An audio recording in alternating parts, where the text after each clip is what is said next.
Buenos días. Bueno, pues bienvenidas y bienvenidos a todos. Empecemos el tercer día de Conama Innova con un día que está destinado a conocer los proyectos e iniciativas de innovación que se están realizando en ciudades. Hoy va a dirigir la mesa y nos va a acompañar Julia Ayuso, que es directora de la Escuela de Sostenibilidad de la Universidad Europea, a quien agradecemos mucho su apoyo a este espacio y quien irá conduciendo tanto la sesión como al resto de intervinientes. Esperamos que sea de vuestro interés y muchas gracias a todos. Julia, muchas gracias.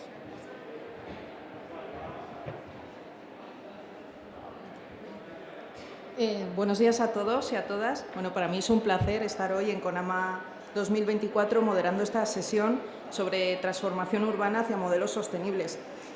Sabemos que actualmente el 55% de la población mundial vive en ciudades y además esta cifra año tras año va creciendo exponencialmente. Por otro lado, las ciudades son las responsables del 70% de las emisiones de carbono a la atmósfera. Creo que estos dos datos, y seguramente podría dar muchos más, justifican el que hoy estemos hablando de esta cuestión, que desde luego es un desafío que tenemos hoy en día. Además, cuando hablamos de transformación urbana hacia modelos sostenibles, estamos hablando de la interconexión también de retos que se nos presentan, que en esta mesa vamos a focalizarnos en ellos y a enfocarnos en estos retos. Por un lado, la gestión de residuos, que tiene que transicionar desde un modelo reactivo a un modelo basado en economía circular. Hablaríamos también de la movilidad urbana en estos retos interconectados, que necesita de soluciones accesibles, inclusivas y, por supuesto, la eficiencia energética, que es la base para reducir el consumo sin comprometer el bienestar de los ciudadanos. En este panel vamos a profundizar y a reflexionar acerca de cómo combinar estas soluciones que den respuesta a estos retos interconectados, y para ello contamos con expertos y referentes en el ámbito de la sostenibilidad urbana. Contamos con representación de CETEMA, Econguartec, Aimplas, Área Metropolitana de Barcelona, Urbaser, Moda-Re y Ecoembes. Bueno, como veis, un panel bastante variado que yo creo que nos van a dar un panorama integral y diverso acerca de esta problemática. Y bueno, en este contexto me gustaría también hablar del papel que tiene la universidad. La Escuela de Sostenibilidad de la Universidad Europea, que tengo la suerte y el honor de dirigir, nace con esa vocación de formar a los profesionales llamados a liderar esta transición hacia modelos sostenibles. Porque es verdad que hoy vamos a hablar de innovación tecnológica y de soluciones, pero necesitamos esos profesionales que realmente hagan que esto suceda y que den respuesta también a estos retos.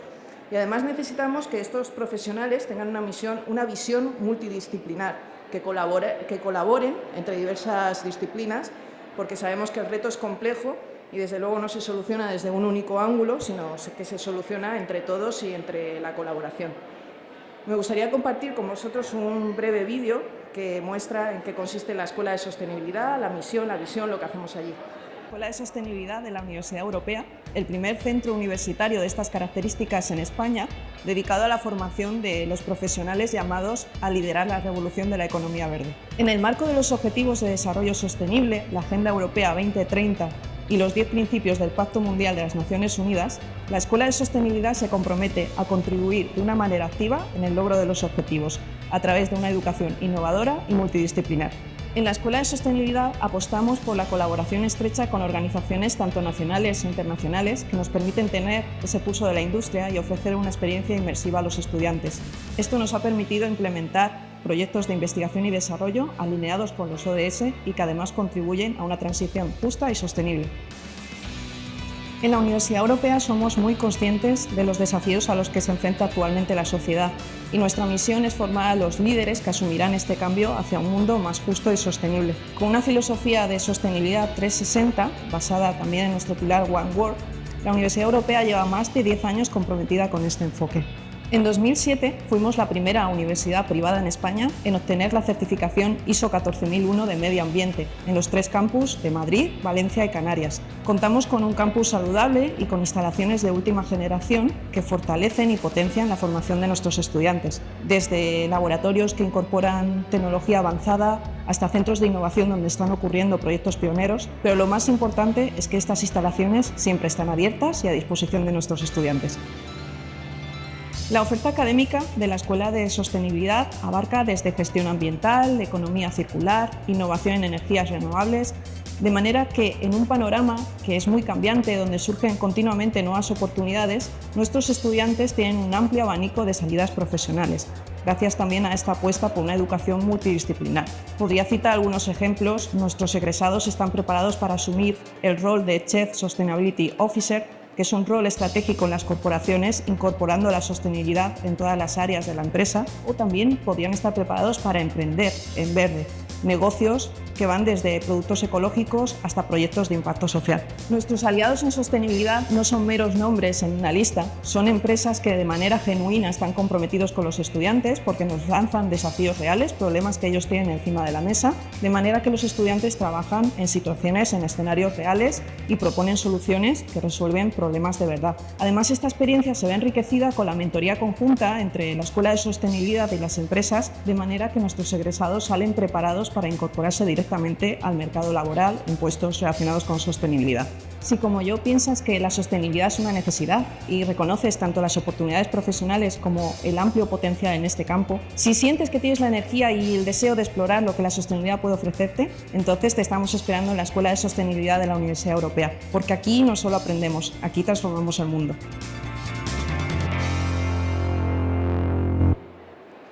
Primera escuela de sostenibilidad universitaria en España, y quería destacar una de las cosas que se dice en el vídeo acerca de pues nuestra priorización en buscar colaboradores, en buscar esos aliados en sostenibilidad, esos socios que nos gusta llamar socios transformadores, empresas, otras organizaciones, otras universidades.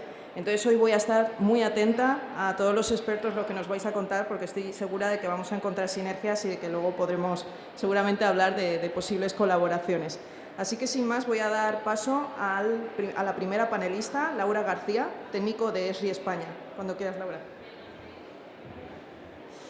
Bueno, muy buenos días a todos. Mi nombre es Laura García, trabajo en ESRI España dentro del Departamento de Datos y Servicios Geoespaciales. Nos gusta llamarnos el Departamento de Contenidos. Y bueno, me gustaría hoy mostraros un proyecto de investigación en el que hemos estado trabajando dentro del departamento este año, que es el efecto isla de calor urbana. Voy a empezar haciendo una breve introducción sobre la importancia de este fenómeno, después hablaré sobre la metodología que empleamos desde un enfoque geográfico para analizar este fenómeno con tecnología ARGIS y por último casos prácticos donde veremos cómo la tecnología y los datos geoespaciales nos ayudan para dar respuesta a este fenómeno.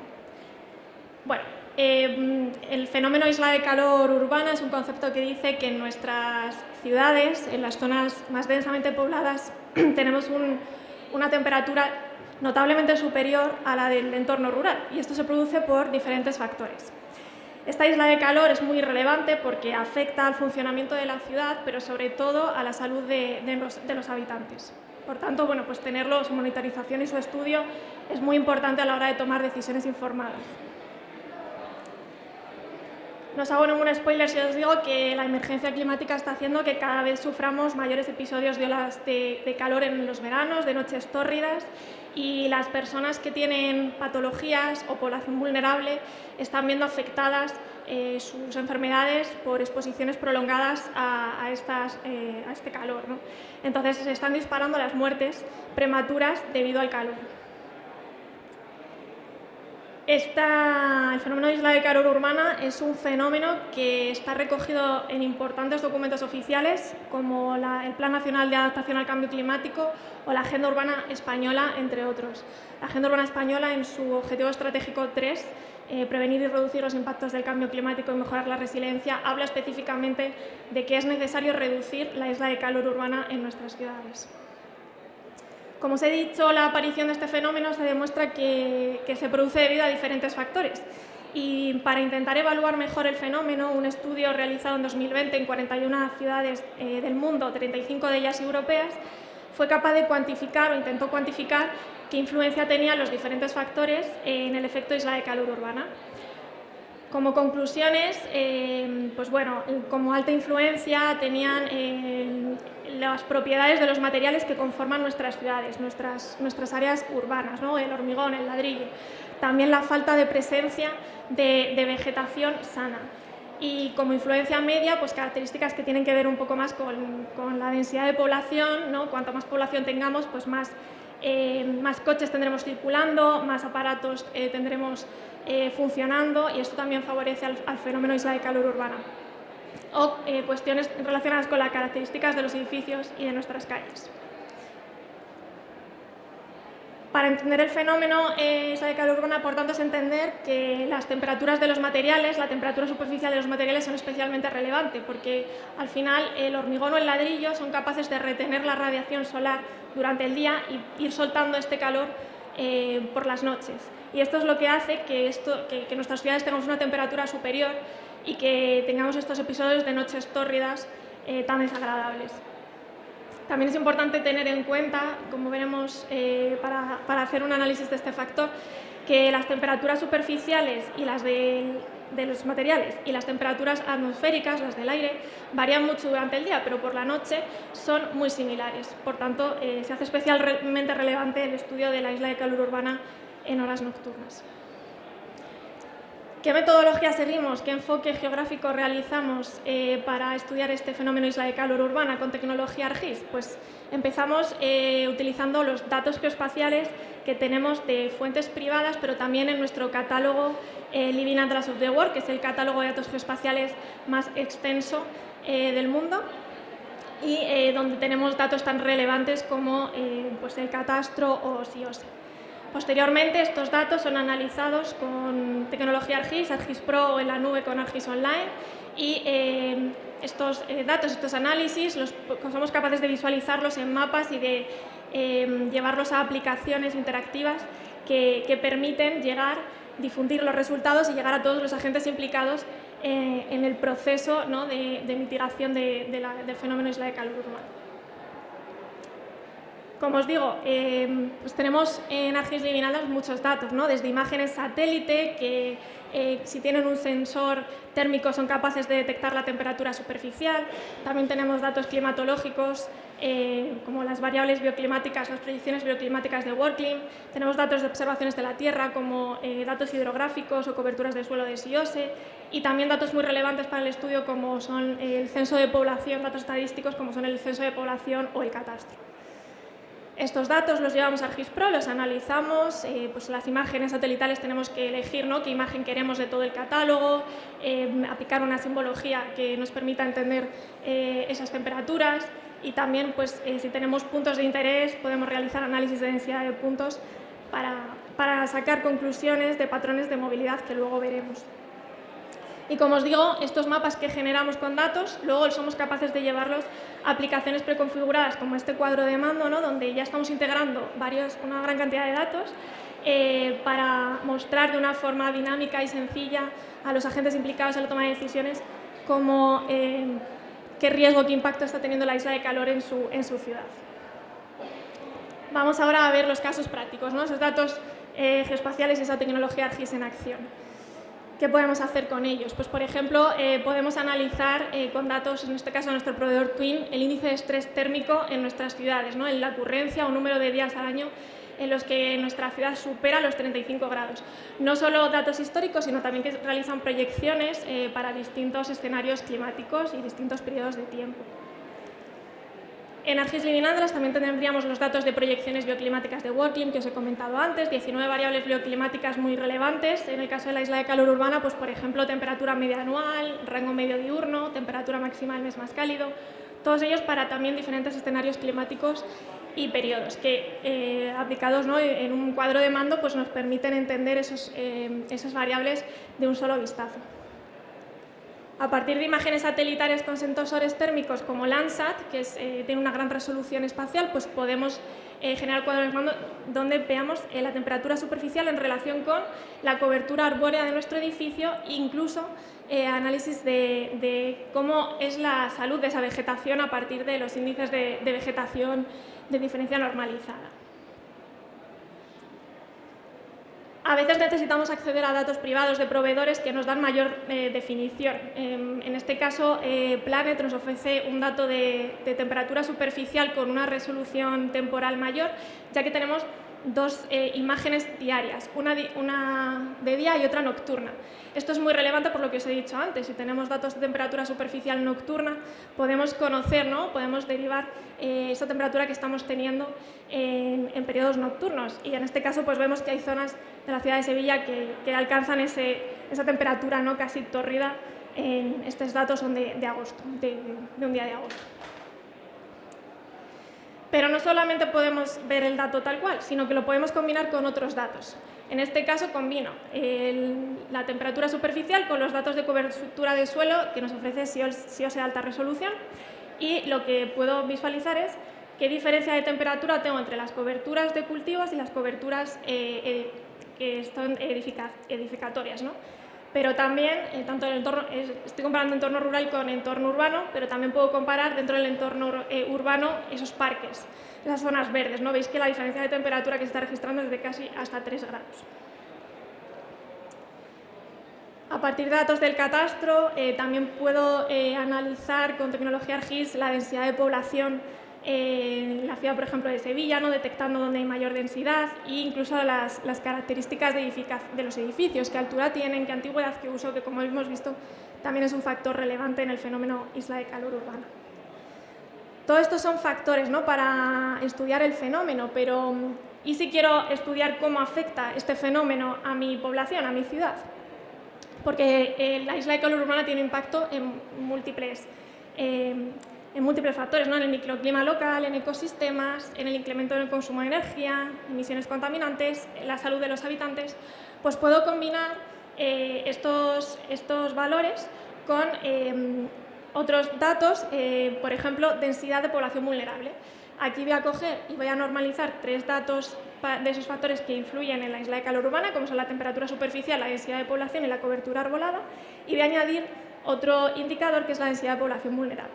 Y es con lo que generamos este cuadro de mando, donde puedo comparar dentro de la ciudad de Almería qué secciones censales tienen mayor riesgo de impacto de la isla de calor urbana, y por tanto pues tengo que priorizar en estas zonas las intervenciones que realizo.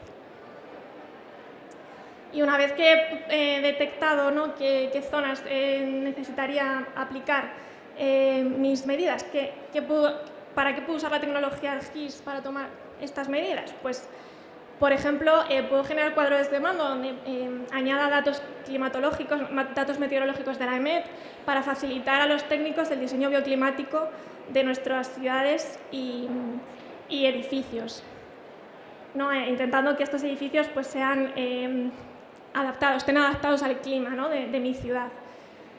También intentar detectar los espacios vulnerables de mi ciudad a partir de análisis de sombras. Esto es un análisis que puedo realizar con ArcGIS Pro a partir de un modelo 3D creado con datos LIDAR y datos catastro. Y como veis, pues para un día determinado puedo saber cuántas horas de sol y de sombra tengo en mi espacio público. Esto es algo que yo puedo hacer como resultado final, ¿no?, tener un raster con esas horas de sombra, pero también puedo crear herramientas muy fácilmente interactivas donde planificadores y diseñadores urbanos, esto es una malla hiperrealista que realizamos para Segovia, pues puedan analizar esa sombra proyectada para cualquier día, periodo del año. Y como veis, ¿no?, si estáis viendo el acueducto, es increíble el detalle que nos ofrece. Otros análisis que puedo realizar también pues, de movilidad peatonal, ¿no?, a partir de datos de puntos de interés clasificado por tipo de destino, ¿no? Si esos puntos de interés son colegios, hospitales, puedo detectar mediante un análisis de densidad de puntos qué zonas van a tener mayor afluencia peatonal de un determinado grupo vulnerable, ¿no?, como pueden ser pues, la población infantil. Y esto me ayuda a priorizar zonas de intervención. Y por último, pero no menos importante, pues también monitorizar el impacto de intervenciones urbanas que realicemos, ¿no? El catálogo histórico de imágenes Landsat, que viene desde el 2010, pues nos permite hacer estas comparaciones entre el antes, ¿no?, la temperatura superficial antes del proyecto Metropol Parasol de Sevilla y después. Están al revés, ¿vale? Primero va el después y después va el antes. Veis cómo cambia esa temperatura superficial porque el material que utilizan para este proyecto es la madera y antes teníamos una plazadura de hormigón, con lo cual se está viendo claramente, ¿no?, esa temperatura superficial, cómo varía y cómo este proyecto también ha favorecido a que no se siga incrementando la isla de calor urbana. Espero no haberme pasado de tiempo. Aquí tenéis un código QR donde tenéis acceso a este Story Maps, que es otra de las aplicaciones que tenemos en ArcGIS, que nos permite pues eso, mostrar todo el contenido y contar muy fácilmente a cualquier persona pues un fenómeno determinado. Muchas gracias a todos.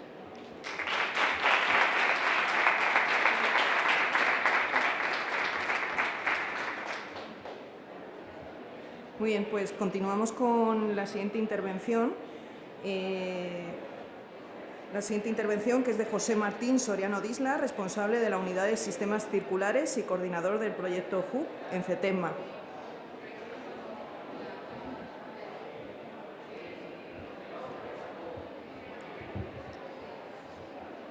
Bueno, buenos días a todos y a todas y muchísimas gracias a CONAMA por contar con nosotros.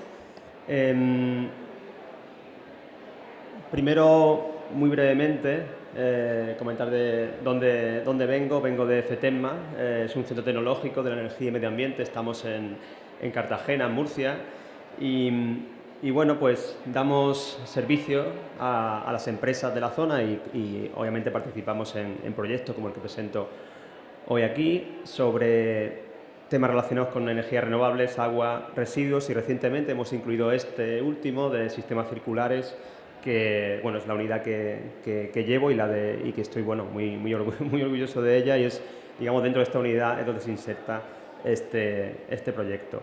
Obviamente aquí no estoy solo, estoy aquí afortunadamente muy bien acompañado por una serie de entidades que colaboran, han participado en el proyecto HUB, como son BACS, es una consultora, CETACUA, es un centro tecnológico, está en Galicia y en más sitios, Science for Change, están en Barcelona y llevan temas de co-creación y ciencia ciudadana, e ITN, que es un centro tecnológico, está en Valencia.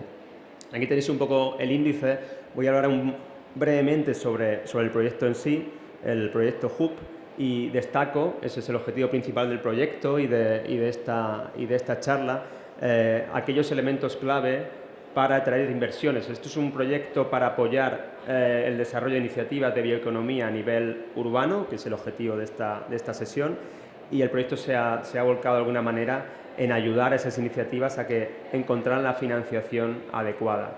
Entonces, el desarrollo del proyecto nos ha permitido destacar una serie de claves, que es el punto 3, y acabaré con una serie de líneas donde podéis interaccionar o colaborar con nosotros en HUB.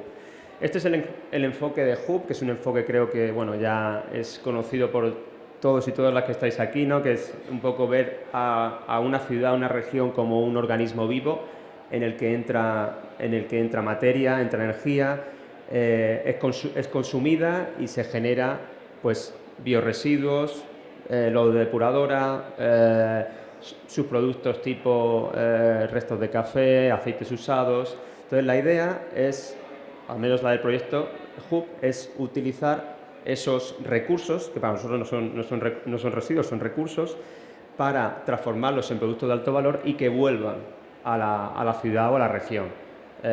Y creo que ese es el concepto de economía circular que creo queremos, ¿no? Entonces, es un poco este es el scope del proyecto HUB, que se resume en esta diapositiva. Tenemos 8 ciudades y regiones a nivel europeo, que representan bastante bien la realidad de Europa, y 15 entidades que prestamos una asistencia técnica en distintos ámbitos, desde el punto de vista tecnológico, financiero, como he dicho antes, muy importante la parte financiera de atraer inversiones, y no menos importante la parte de movilización de actores, ciencia ciudadana, co-creación, porque ahora, como veréis, necesitamos crear atmósferas circulares en nuestras ciudades y regiones para que esos proyectos que estamos apoyando pues, se produzcan y se mantengan en el tiempo. Entonces, empiezo con esos elementos que son clave para hacer los proyectos viables, para tener esas inversiones. Entonces, nosotros empezamos por conocer a nuestros territorios, a nuestras regiones, a nuestras ciudades, cómo mediante indicadores, mediante estudios de metabolismo urbano Y aquí os presento, por ejemplo, ya una de las herramientas que hemos generado en el proyecto, que están disponibles en nuestro hub. Ahora os pondré una imagen del hub. De hecho, en esta presentación hay muchos links, entonces os invito a descargar la presentación, donde podéis acceder a toda la información que estoy presentando aquí. Esta Biocircularity Label, como hemos llamado, es como un sello de circularidad que permite saber el nivel de circularidad que tienen nuestras ciudades y nuestras regiones. Porque cuando empezáis a trabajar con una ciudad, cuando se empieza a trabajar con una ciudad, esa línea base es muy importante conocerla. Entonces, una vez que conocemos cuál es el nivel de circularidad, de una manera objetiva, porque habían otros indicadores más a nivel cualitativo, aquí nosotros este sello, sobre todo utilizando indicadores a nivel cuantitativo. Por eso a veces es difícil, porque las ciudades y regiones, lo que nosotros los pedimos, a veces que les cuesta encontrarlo, pero creemos que vale la pena para tener, como digo, una estimación objetiva del nivel de circularidad del que partimos. Traigo de nuevo el tema de la financiación. En el proyecto Hub, desde el principio, desarrollamos este Hub Circular Investor Board. Trajimos a estos inversores a nuestro proyecto y junto con ellos hemos co-creado las herramientas que hemos generado. Esto es muy importante porque nuestras herramientas sirven para... Bueno, ahí he puesto la herramienta para determinar el nivel de circularidad, pero luego tenemos otras herramientas para determinar el nivel de circularidad y de financiabilidad de los proyectos. Entonces, para ello ha sido muy importante la información que hemos obtenido de este grupo de inversores que, bueno, nos hemos reunido de forma recurrente con ellos y nos han dado información muy valiosa para el desarrollo de nuestras herramientas. Aquí os presento otras dos herramientas que, como os digo, podéis encontrar en ese hub que ahora os presentaré. Una es para evaluar la circularidad, esa Circular Evaluation Method es para evaluar la circularidad de los proyectos y también traducirlo a un lenguaje que los inversores pueden reconocer. Y luego, cuando el proyecto avanza un poco más, tenemos esa Project Maturity Level que te da una idea del nivel de financiabilidad. De 1 a 6, 6 sería nivel maduro, o sea, el proyecto está investment ready, y 1 obviamente pues que el proyecto necesita mejorar en ese aspecto.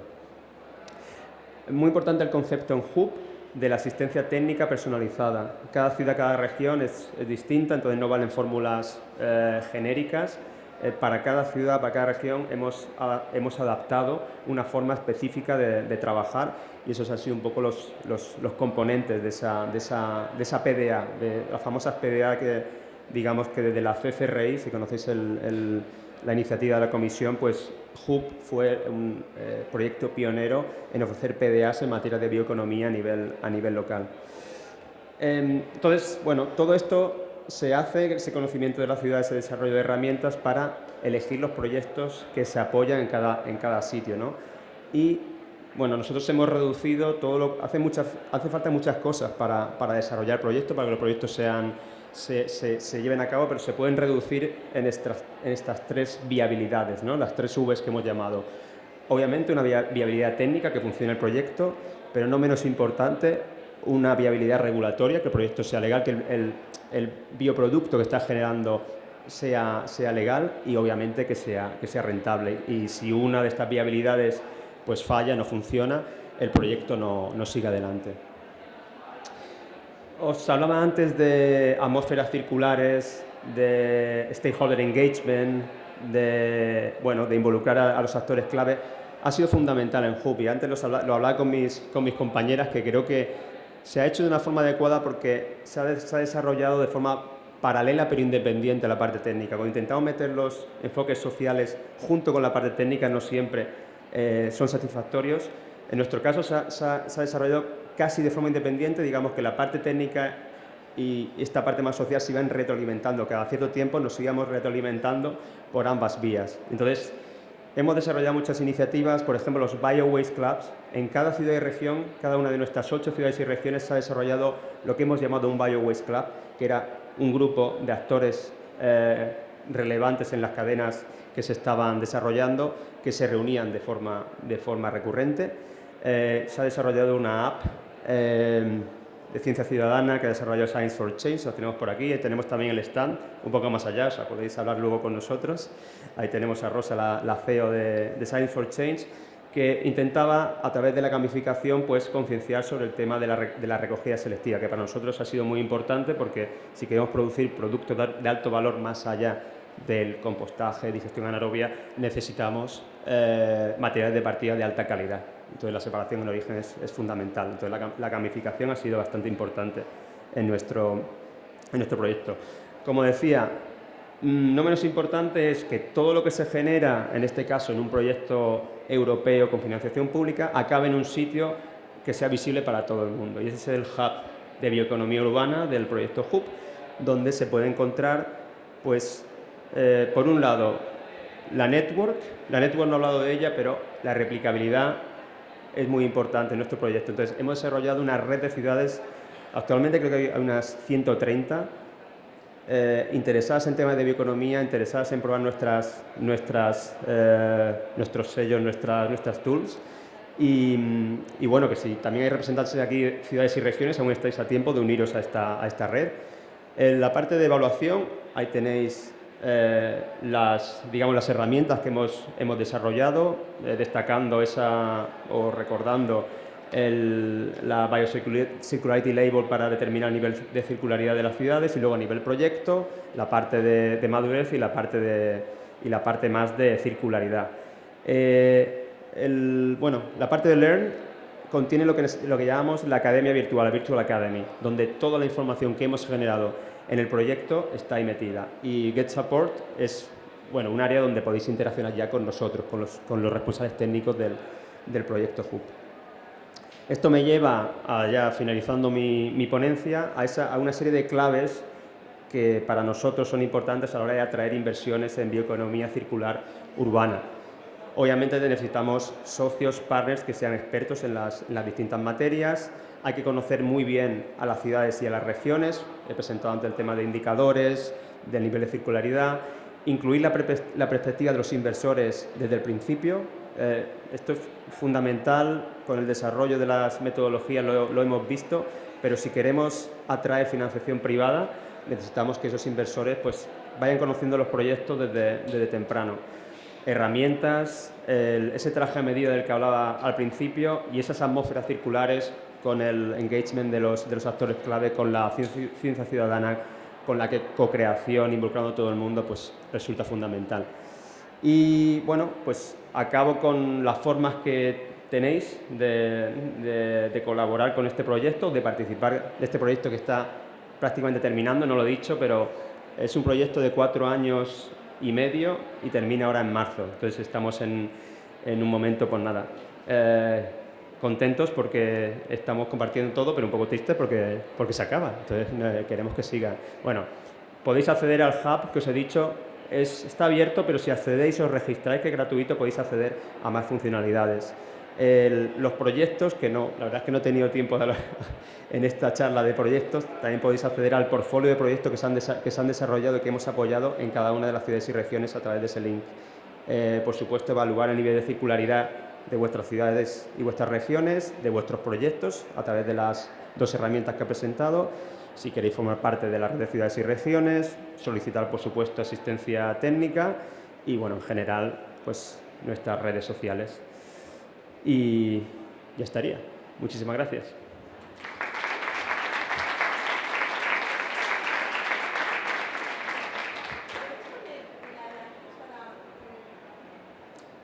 Bueno, si tenéis alguna pregunta.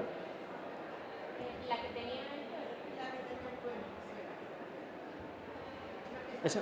¿Cuál?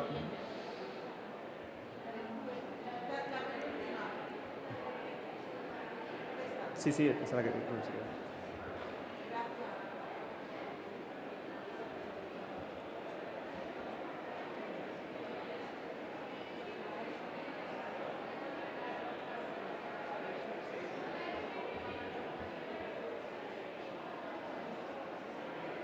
Pues a continuación tenemos la intervención de Andrés Arrión, técnico I+D Residuos en Área Metropolitana de Barcelona.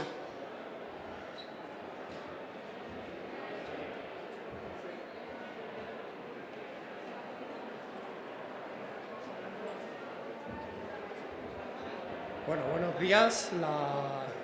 La verdad que es un placer estar aquí. Vengo de Conwortech, no de la Metropolitana de Barcelona. Y bueno, la verdad que es un placer presentar después de José, que nos habla de esta circularidad de las ciudades, porque vengo a mostraros cómo desde Conwortech pues tratamos residuos sólidos orgánicos, donde somos capaces de recuperar los plásticos compostables para la producción de energías renovables. Y es que, según datos oficiales, en 2024 se están produciendo alrededor de 4 millones de toneladas de plásticos compostables, y que es una cifra que viene del resultado de haberse triplicado la producción de este tipo de materiales en tan solo los últimos 3 años. Por lo que vemos que es una tendencia que no se va a quedar aquí, que va a ir en alza y no de forma lineal, sino exponencial, y que nos presenta dos noticias diferentes, una buena y una mala. Empezando por la mala, es que estos plásticos compostables como residuo pues están presentando una serie de dificultades técnicas para poder valorizarlo, y eso que solamente representan alrededor del 2% de todo el plástico que se genera en el mundo. Pero bueno, ahí tenemos la buena noticia, y es de la que voy a hablaros a continuación. Y es que el panorama actual donde nos encontramos, estamos viendo que las normativas cada vez están limitando mucho más el uso de plásticos de un solo uso, de origen fósil, y que la responsabilidad ampliada del productor pues está obligando a las empresas a ser mucho más activos en cuanto a ver qué impacto tienen todos sus productos. Por eso les están empujando a transicionar hacia el uso de materiales mucho más amigables con el medio ambiente, como son los plásticos compostables.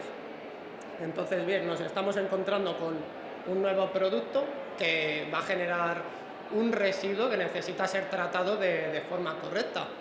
¿Y dónde van estos plásticos compostables?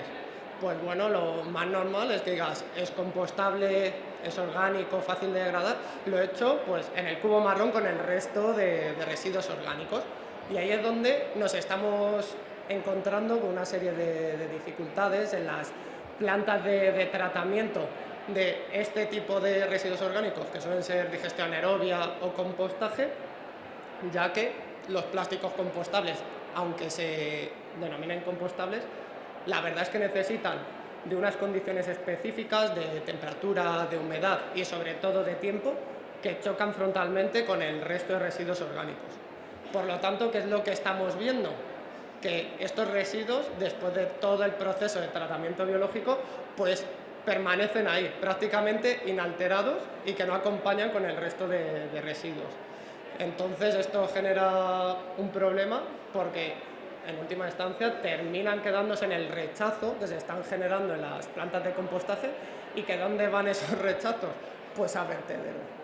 Entonces, de algo que podría ser una solución, pues nos está generando una serie de problemas. En primer lugar,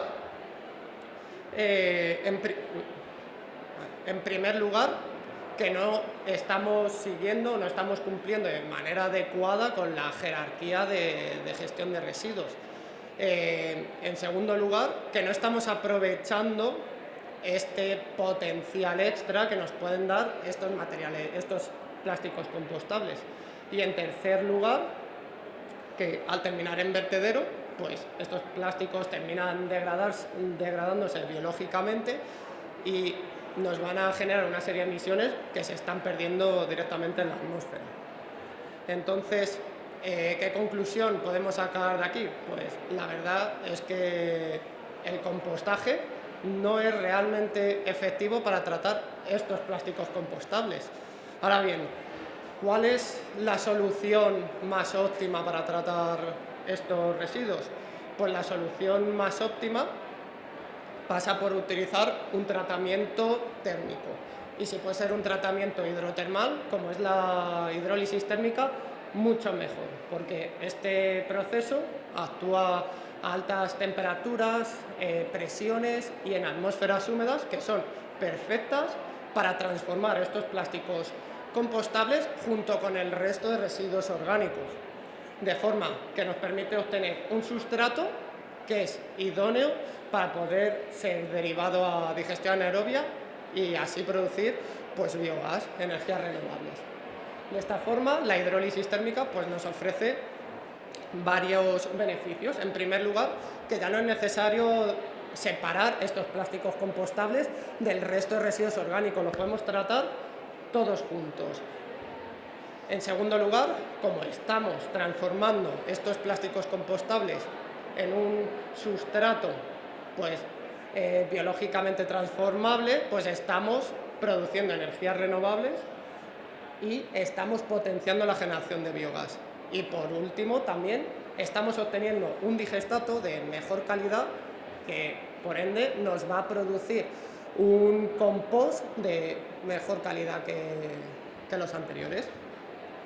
Sin embargo, ¿qué es lo que pasa? Que la hidrólisis térmica pues es una tecnología muy conocida, que es ampliamente utilizada para tratar residuos orgánicos líquidos, pero que a la hora de tratar residuos sólidos orgánicos pues presenta ciertas dificultades técnicas que limita su uso. Pero ahí es donde hemos dado con la tecla. Y es que en Econgor hemos desarrollado nuestra tecnología Biomac de hidrólisis térmica, que después de muchos años de desarrollo tecnológico pues nos ha permitido ampliar este rango operacional que nos permite poder tratar residuos sólidos orgánicos de manera totalmente efectiva y funcional. Nuestra tecnología Biomac consta de 4 reactores autoclaves unidos en serie y perfectamente sincronizados para darle continuidad a un proceso que opera a temperaturas entre 130 y 150 grados, presiones de hasta 4 bares, que nos permiten tratar residuos orgánicos de más del 20% en sólidos totales y con un tamaño de partícula de hasta 120 milímetros, que no está nada mal. Ahora bien, esta tecnología totalmente innovadora no es solo un concepto, sino que es una realidad. Y esto lo llevamos demostrando día tras día desde hace más de 5 años en nuestra planta industrial de Madrid, donde tratamos hasta 60.000 toneladas cada año de residuos, sobre todo tipo FORS, que por cierto comprobamos a diario que contiene gran cantidad de estos plásticos compostables, pero además tratamos otro tipo de residuos como es el moho, residuos agroindustriales o incluso sandats.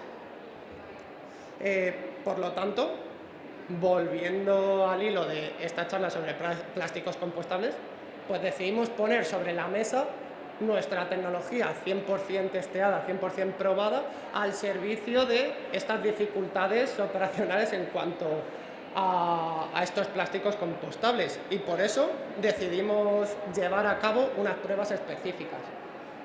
Para ello, cogimos un FORS convencional que ya de por sí pues traía cierta cantidad de plásticos compostables, y lo que hicimos fue incorporarle una concentración adicional de plásticos compostables proveniente en este caso de la empresa Betchware, que es una compañía británica puntera en el desarrollo de envases de este tipo, y que no es la única, por lo que nos subraya el interés de este sector a buscar soluciones funcionales. De esta forma, cogimos este residuo, lo introdujimos en el Biomac, y ¿qué es lo que obtuvimos? Pues lo que obtuvimos fue una biomasa termohidrolizada en la que, de primeras, lo que nos llama la atención es su homogeneidad, su uniformidad. Ya no éramos capaces de distinguir estos componentes, estos plásticos compostables, por ningún lado, estaba todo integrado. Esto al final es un primer paso muy importante, ya que disminuye ese impacto negativo por cualquier persona que vaya a utilizar este tipo de material. Pero no solo nos quedamos en el aspecto visual, ya que para nosotros lo que parece lo es. Y es que comprobamos, pues eso, que obtuvimos una biomasa muy homogénea en la que tenemos un sustrato totalmente uniforme, que es muy fácil de derivar al proceso biológico posterior y que además nos permite discriminar de los plásticos compostables de los que no lo son. De esta forma es mucho más sencillo su separación y mejora todo el proceso de tratamiento. Por otro lado, comprobamos que transformamos químicamente todo el residuo orgánico, incluyendo estos plásticos compostables, haciéndolos mucho más solubles, mucho más asimilables biológicamente, de manera que podemos recuperarlo en forma de más biogás. Y por último, obtuvimos un material totalmente higienizado. No hubo presencia de patógenos, tal y como demuestra el control de calidad que llevamos rutinariamente de nuestro producto. Entonces, bueno, cogimos este sustrato que es idóneo y lo llevamos a digestión anaerobia. ¿Y qué es lo que comprobamos? Que a partir de una biomasa termohidrolizada con todos estos orgánicos, fuimos capaces de prácticamente duplicar la cantidad de biometano respecto a un residuo que no ha sido tratado. Por ello, presentamos desde Econgor una tecnología Biomac que es totalmente efectiva a la hora de valorizar residuos sólidos urbanos junto con estos plásticos compostables en plantas de digestión anaerobia y de compostaje. De tal forma que, limitando la disposición en vertederos y aumentando la producción de energías renovables, lo que estamos logrando es disminuir la emisión de gases de efecto invernadero.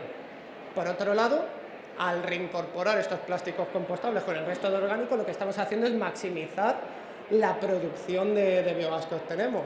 Entonces, mucho mejor. Y de esta forma, además, ayudamos a cumplir con las normativas actuales y con esos objetivos cada vez más limitantes que tenemos a futuro. Por ello, facilitamos una transición hacia la economía circular perfecta. Y es que es importante o esencial que lideremos el cambio, porque ya va siendo hora de eliminar de nuestras retinas esas imágenes de animales muriendo por el plástico en los océanos cada vez más contaminados. La verdad que es una pena y no nos lo podemos permitir. Y es ahí donde desde Econgor de verdad estamos convencidos de que ya no tenemos ninguna excusa para no utilizar más este tipo de materiales compostables, porque de verdad ponemos sobre la mesa una tecnología que es efectiva y totalmente operativa para tratar estos residuos. Muchas gracias por todo. Buenos días.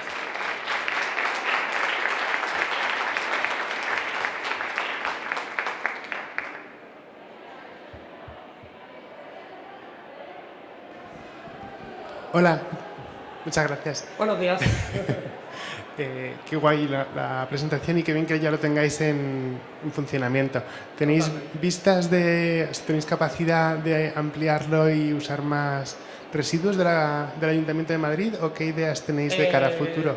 Sí, como he comentado, cualquier residuo sólido, orgánico, que cumpla con las características de tener más de un 20% en sólidos totales, bueno, pues teniendo un tamaño de partícula máximo, que eso no es problema, pues es susceptible a ser incorporado a nuestro Biomac. Nosotros normalmente pues trabajamos con FORS, con MOR, con residuos agroindustriales, incluso sandage. O sea, la verdad que el abanico de posibilidades de nuestra planta, vamos, de la tecnología es susceptible a ser probada. Nada.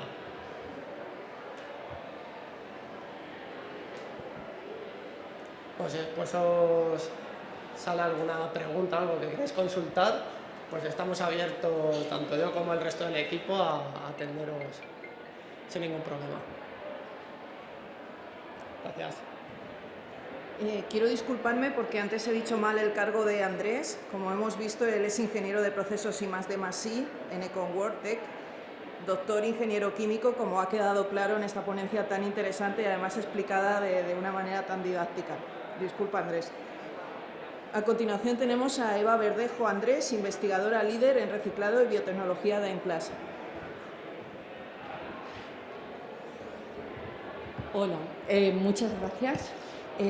Muchas gracias a CONAMA y a este entorno tan interesante, ¿verdad?, para poder hablar y justamente pues recoger un poquito y seguir en el tema, ¿no?, de los materiales plásticos y de la dificultad que tenemos, ¿verdad?, muchas veces para dar unas buenas soluciones. Yo, de hecho, voy a hablar de este ecosistema de innovación para la circularidad de materiales compuestos y plásticos complejos, ¿verdad? Yo soy investigadora, llevo el área de reciclado y biotecnología de INPLAS, el Instituto Tecnológico del Plástico, y os quería comentar el proyecto justamente Ciclicom, como ese ecosistema de innovación que esperemos que próximamente se termine de consolidar y tengamos pues ese ecosistema, esas posibles soluciones directamente para las empresas, para la sociedad, y de alguna forma seamos capaces de realmente tener unos plásticos circulares con unas soluciones globales en los distintos campos del reciclado y valorización.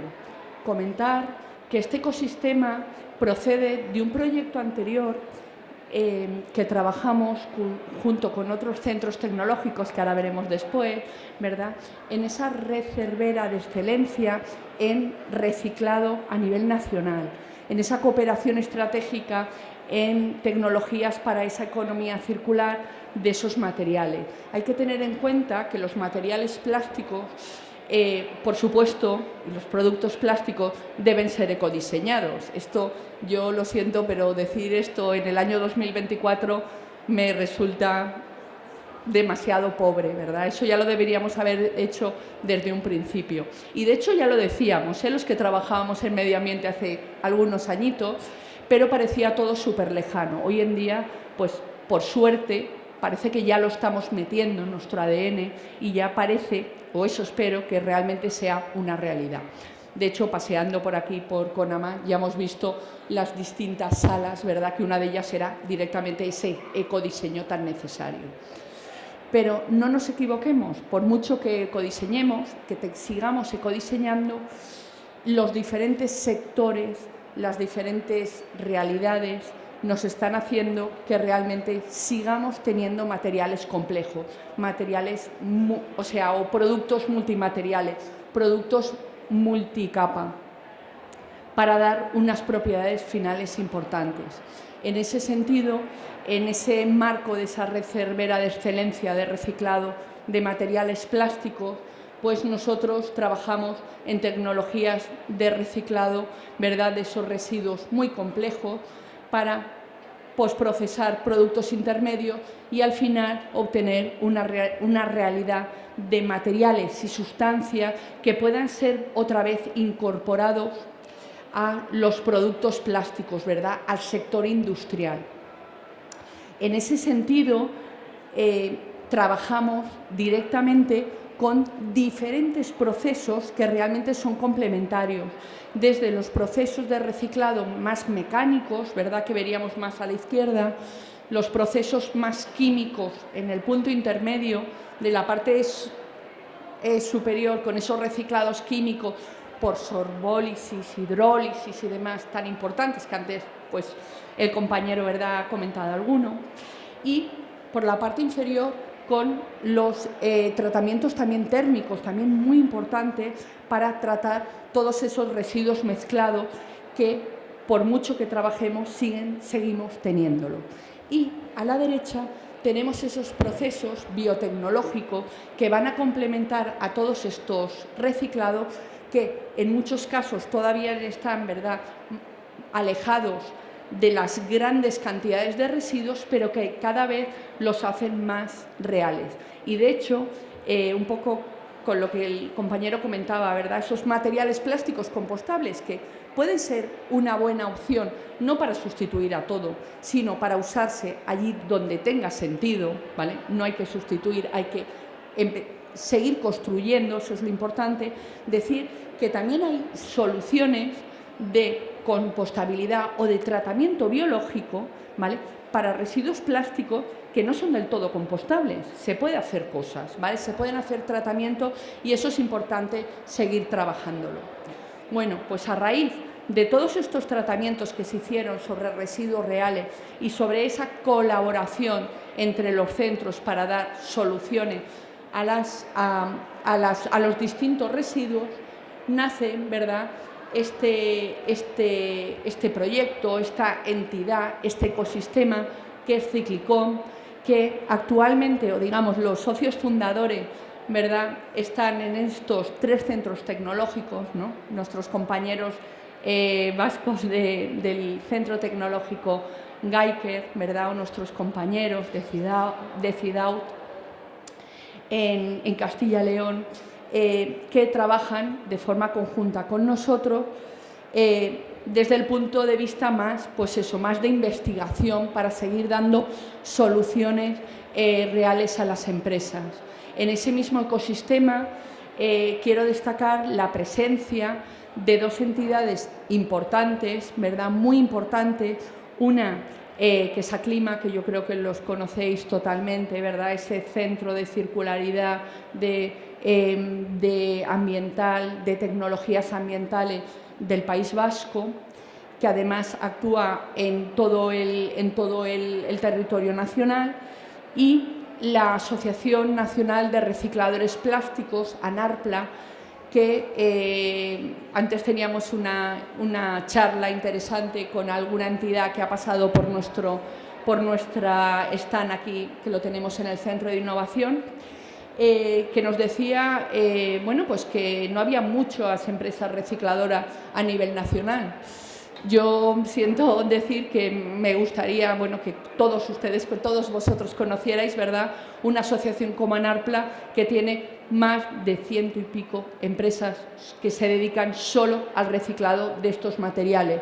¿Que nos queda mucho por hacer? Por supuesto, ¿vale? Pero que eso existe y hay una gran semilla plantada que puede seguir trabajando sobre estos temas. Y también en ese ecosistema, también destacar a la empresa Valoriza, que yo creo que también lo conocéis todos perfectamente, con su gran actividad en la parte de gestión de residuos, ¿vale?, en gestión de residuos en general y en este caso en la gestión de materiales plásticos. Al final, este ecosistema, ¿en qué consiste o hacia dónde trabajamos? ¿Cuáles son los objetivos?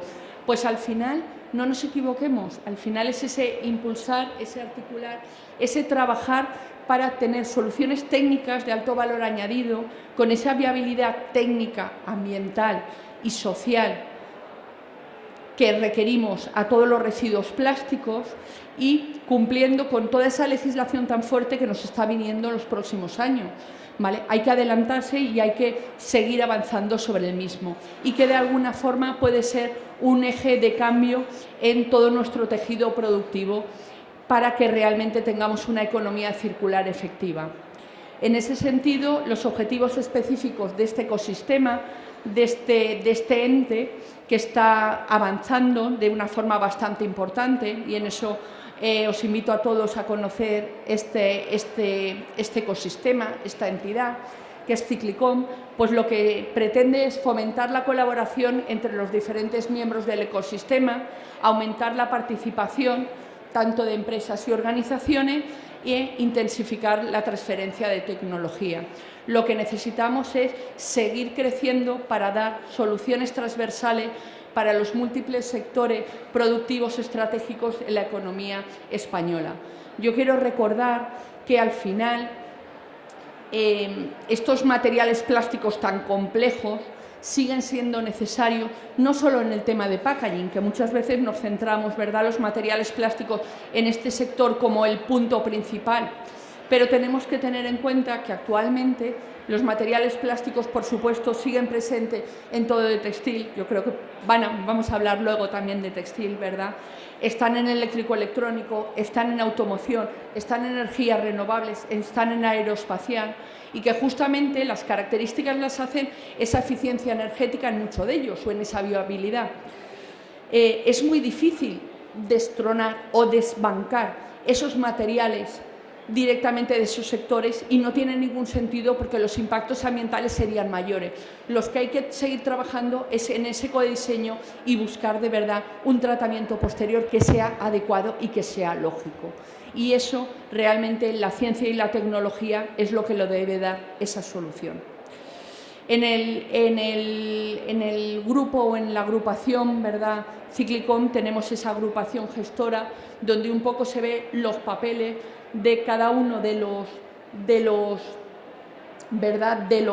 las entidades que lo forman actualmente, que lo que se busca es esa colaboración, esa transferencia, como habíamos comentado, ¿verdad? Y esa potenciación de las capacidades del mismo.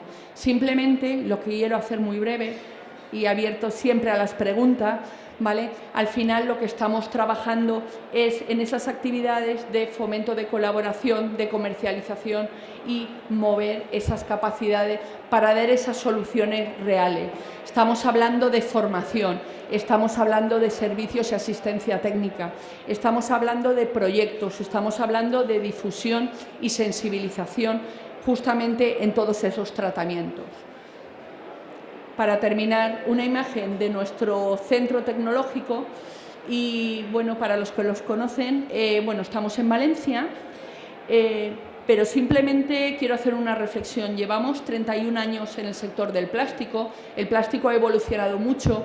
Inicialmente éramos los 4 edificios ahí centrales, donde dábamos mucha formación, dábamos algo de proyectos, pero ahora ya vamos por la 5ª nave industrial, donde tenemos todos los procesos ¿verdad?, relacionados con los materiales plásticos. Bueno, pues actualmente tenemos una nave entera de reciclado mecánico y 2 naves químicas donde están todos los procesos de reciclado químico y biológico.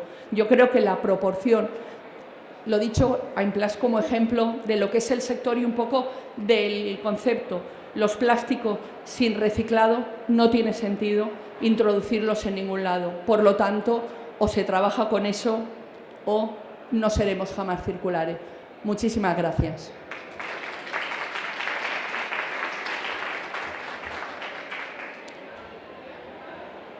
No sé si hay alguna pregunta. De todas maneras, cualquier cosa, estamos aquí en la esquina. Bueno, os podéis localizar en la página web o cualquier cosa. Muchísimas gracias. A continuación, tenemos a Julia Ereza, técnica I+D de residuos en el área metropolitana de Barcelona.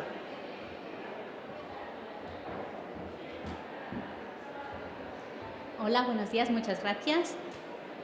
Como bien ha dicho Julia, soy Julia Ereza del área metropolitana de Barcelona y vengo a explicaros el proyecto Life Infusion y concretamente la aplicación en agricultura de los productos que estamos teniendo con esta solución.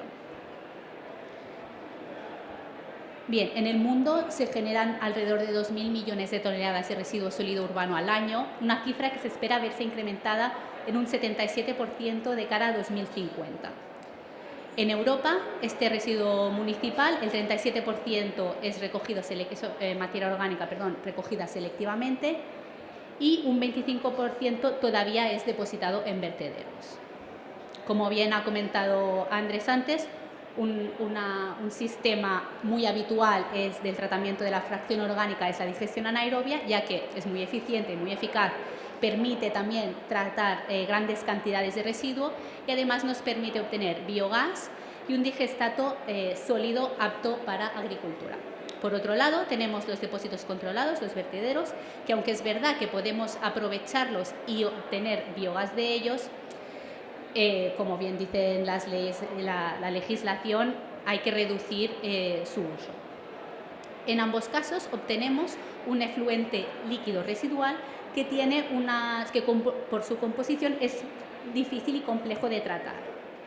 Lo habitual es tratarlo en estaciones depuradoras convencionales, que el objetivo es eliminar o intentar quitar todos aquellos parámetros, ya sean o nutrientes o contaminantes, con el objetivo de alcanzar el mínimo posible para ser vertido a ríos o al medio. Es por ello que pensamos, ¿por qué destruir estos nutrientes y no intentar recuperarlos?, ¿no? Es de aquí que vemos que de un problema obtenemos una posible oportunidad.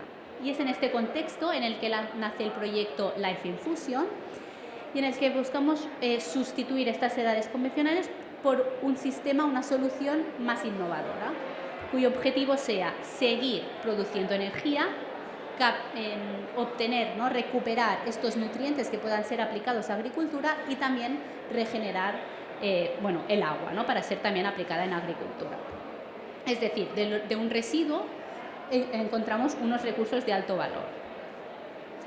Este es un proyecto financiado por el programa LIFE es alrededor de 3 millones de euros, en el que es un proyecto demostrativo en que su solución se aplica en Asturias y en Cataluña. El consorcio está formado por 8 entidades tanto públicas como privadas, en el que hay entidades desde dos centros de innovación, gestores de plantas de tratamiento de residuos, también tecnólogos, ¿no?, de diferentes tecnologías innovadoras y entidades públicas.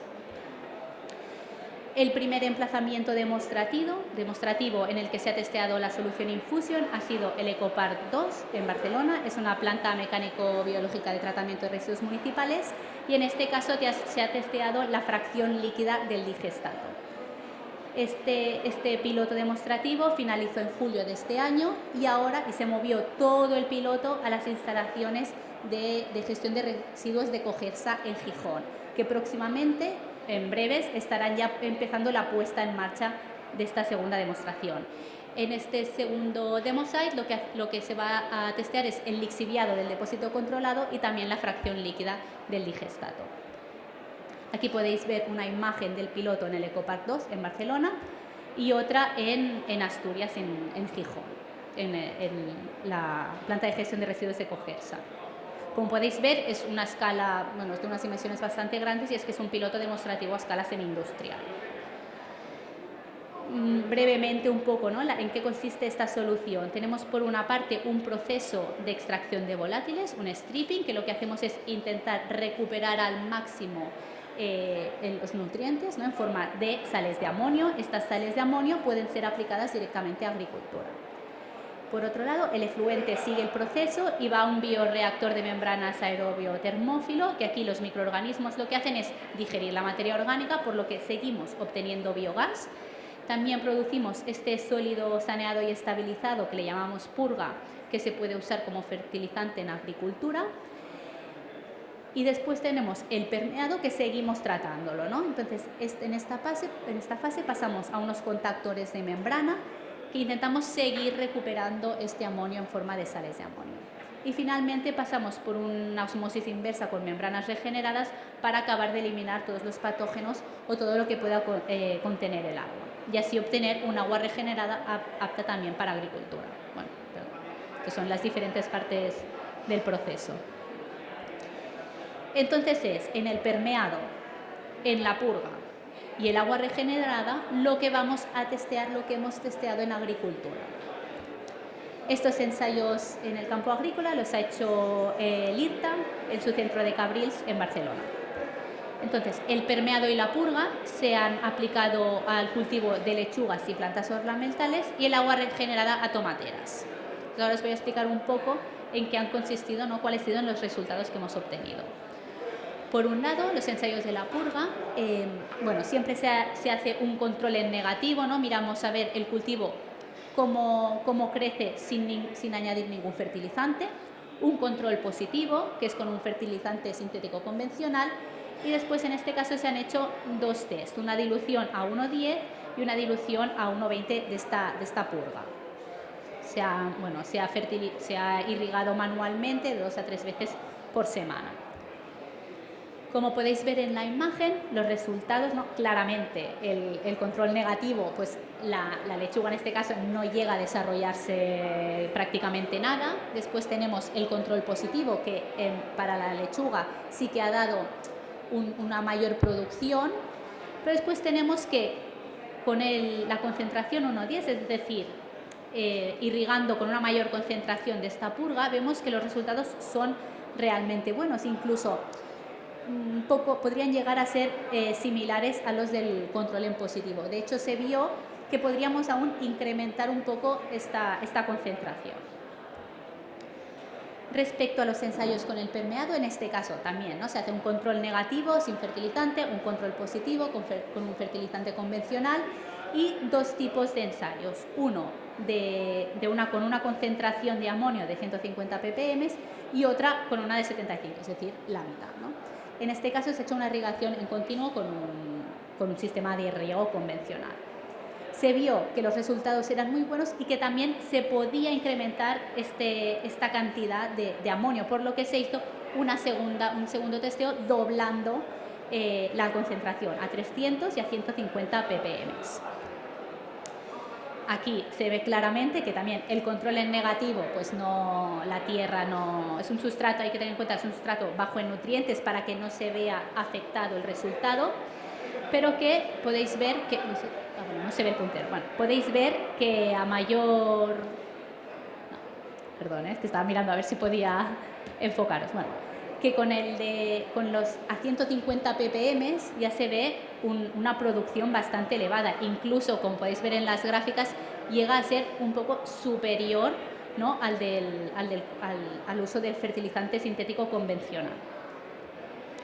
Y finalmente los ensayos con el agua regenerada se ha hecho en tomateras, como he dicho anteriormente, se hace un control con agua corriente y después el testeado es con una dilución de agua regenerada y agua corriente.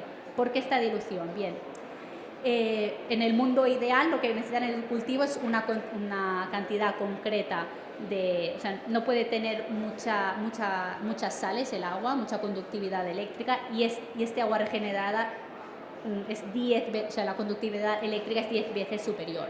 Es por eso que se ha tenido que hacer un poco de dilución. Aquí podéis ver también, se ve claramente, ¿no? En este caso, el resultado de los tomates obtenidos con el agua regenerada son de menor tamaño, por lo tanto, hay una menor producción también en peso, pero si veis en la tabla inferior de contenido en azúcares, tienen mayor contenido en azúcares, es decir, podríamos decir que se obtienen tomates más sabrosos. Y bueno, ya como para concluir, la gran cantidad de residuo sólido urbano generado es una problemática global, como ya hace años que en realidad sabemos, y que por lo tanto es necesario desarrollar nuevos tratamientos que sean más sostenibles y orientados a la economía circular. En este caso, Life Infusion pretende cerrar el círculo entre residuos y recursos, incrementando la producción de energía, generando nuevos productos como son estos nutrientes, estos biofertilizantes y un agua regenerada, que en el caso por lo menos de Cataluña también es una problemática importante. También que es posible fertirrigar con soluciones altas en amonio, como hemos visto, como la purga o el permeado, obteniéndose buenos resultados de producción agrícola. Y aunque el riego con agua regenerada resulta en una menor producción debido a que también las sales se van acumulando en el cultivo y por lo tanto le impiden crecer demasiado, la cantidad de azúcares en los frutos se ve incrementado y por tanto obtenemos frutos con mayor gusto. Así pues, proyectos como Life Infusion son una contribución a una gestión de residuos más sostenible y enfocada en la economía circular. Aquí, bueno, os invito a seguirnos el proyecto de cerca en las diferentes redes sociales. También deciros que estamos, como mis compañeros, en los stands del Espacio Conama. Y bueno, muchas gracias y cualquier duda, pues estaremos encantados de contestarla.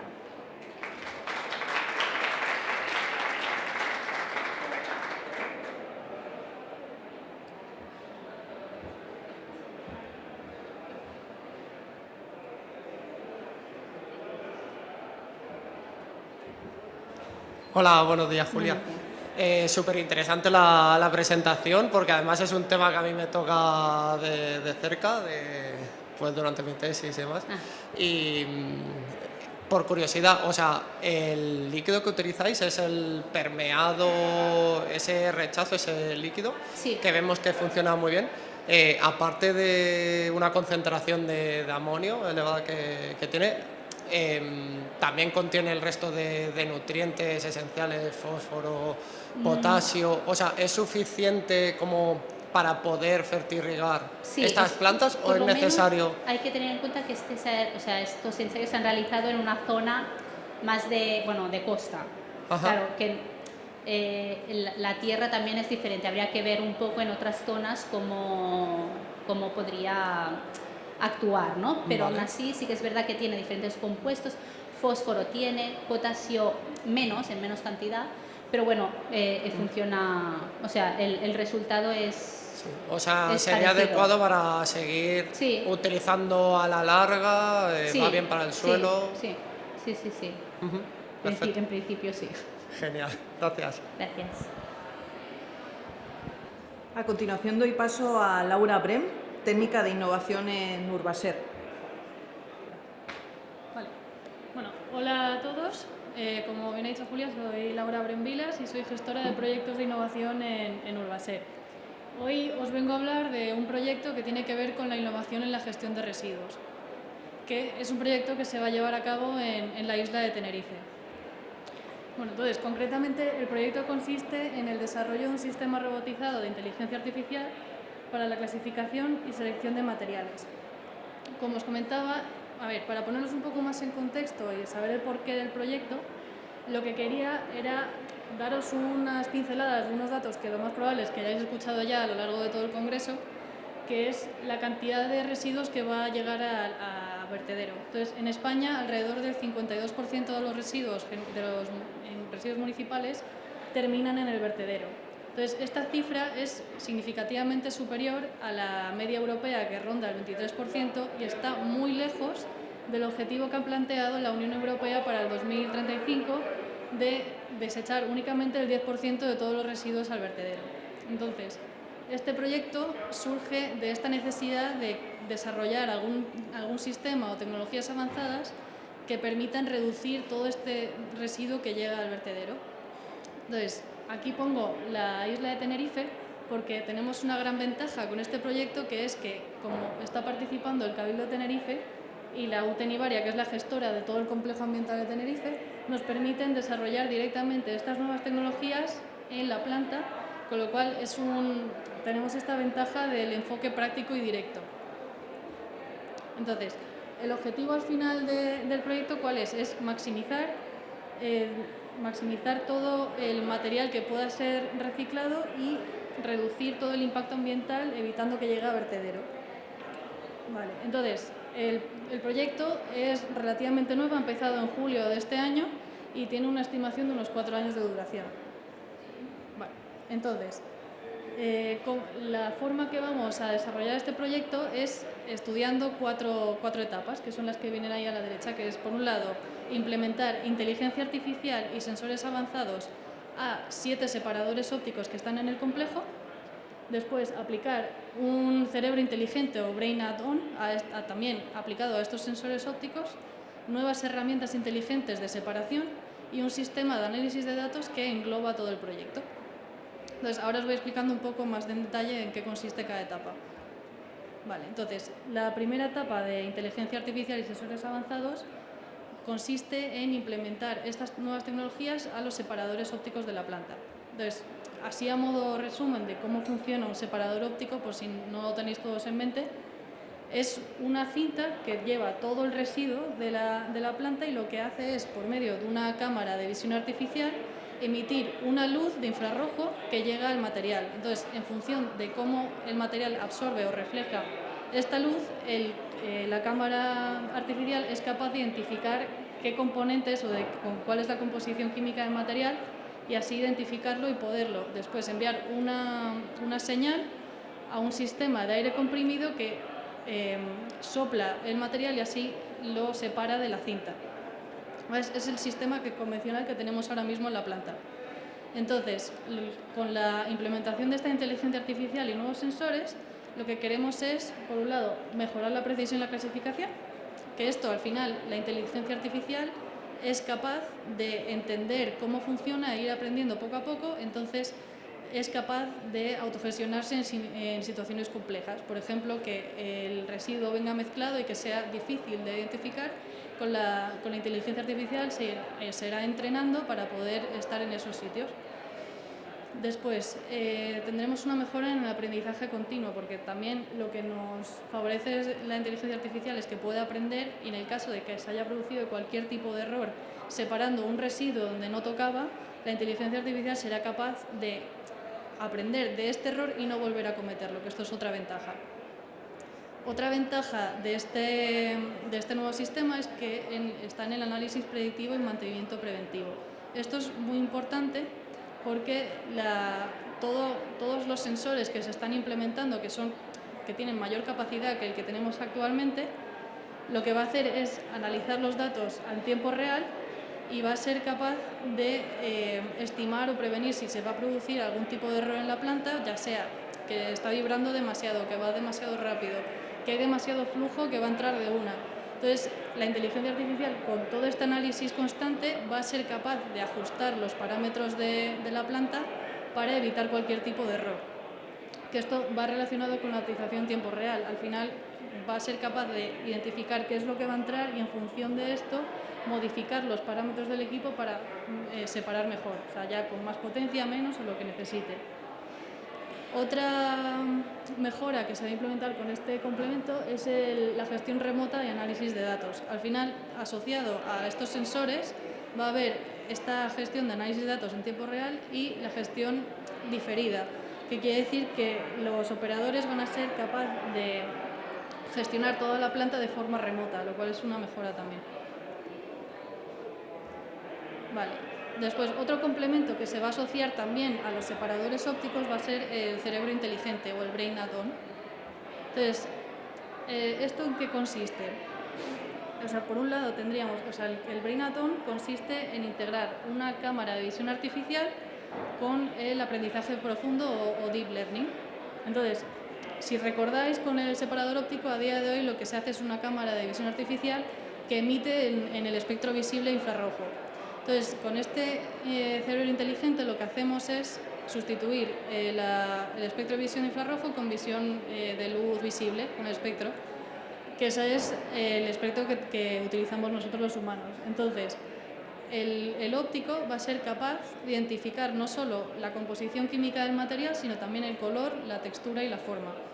Entonces, esto asociado al software de Deep Learning, que al final es una técnica avanzada de inteligencia artificial que se entrena para reconocer patrones complejos, todo esto de forma conjunta asociado al infrarrojo va a hacer que el óptico tenga una visión global del producto y no solo de composición química y tenga muchísima más, pueda maximizar muchísimo más la separación del residuo.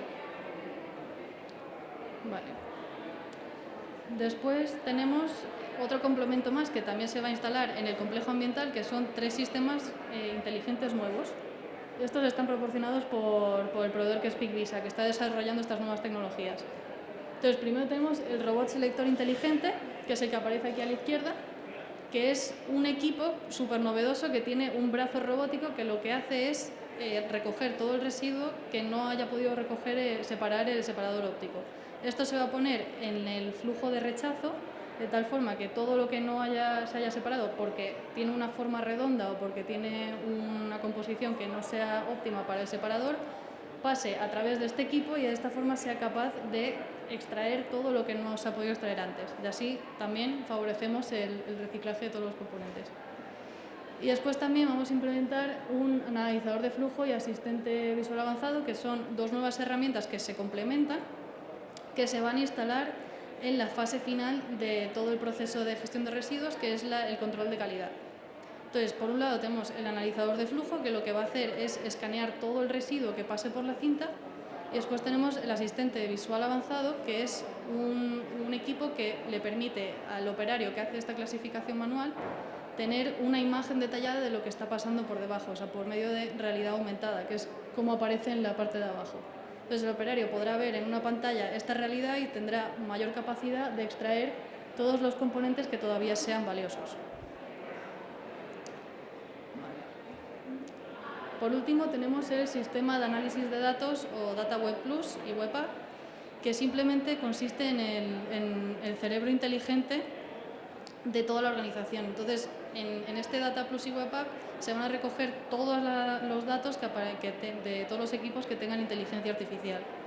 Y a través de la Web App se van a clasificar para generarlos de una manera útil para todos los operadores. Entonces, ¿qué ventaja tiene esto a corto plazo? A corto plazo seremos capaces de generar alarmas. ¿Qué quiere decir? Que como todos los equipos están dotados de inteligencia artificial, o sea, los sensores y las nuevas herramientas, en el momento en el que se produzca algún tipo de anomalía, ya sea vibración o que no se está haciendo la separación de forma adecuada, se podrá emitir directamente una señal al operador para que pueda ir a arreglarlo de una forma eficaz. Después, a medio plazo, podremos tener modelos de prevención para anticipar fallos y optimizar también el mantenimiento de los equipos. Se podrían arreglar de forma autónoma sin necesidad de necesitarnos a nosotros. Y a largo plazo tenemos otra ventaja que nos daría todo este análisis de datos, que sería crear modelos predictivos que permiten ajustar la planta según tendencias futuras, ya sea en cambios de residuo o cambio de la opacidad de la planta completa. Y no mucho más. Así, en general, la idea con la que quiero que os vayáis es que al final este proyecto lo que quiere hacer es desarrollar 4 fases de una forma complementaria para optimizar la gestión del propio residuo. Y no mucho más. Y lo más importante, que se está aplicando en un entorno real. Entonces, todo lo que al final un desarrollo de un equipo que es innovador se va a poner en práctica. Y no mucho más. Si tenéis alguna duda.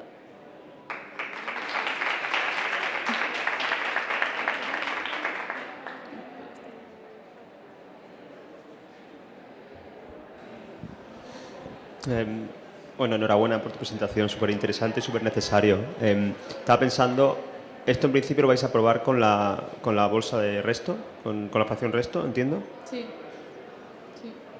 O sea, al final, el complejo ambiental de Tenerife gestiona todos los residuos de la isla. Entonces, estas máquinas ya están en funcionamiento y lo que vamos a hacer va a ser incorporar esta inteligencia artificial para mejorarla, o sea, para optimizar todo el proceso entero. Pero sí, es del RSU.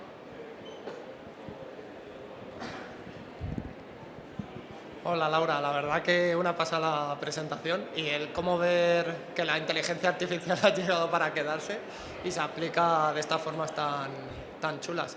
Una curiosidad, enlazándolo un poco con el tema de los bioplásticos y demás, estas tecnologías son capaces de discriminar plásticos o bioplásticos de los de origen fósil, o qué pasa con estos materiales, como decía la compañía de Implast, que son complejos, que son al final multicapas, que tienen plásticos que no son... O sea, a día de hoy los equipos son capaces de separar todos los plásticos ligeros, o sea, el PET, el PEAD y el...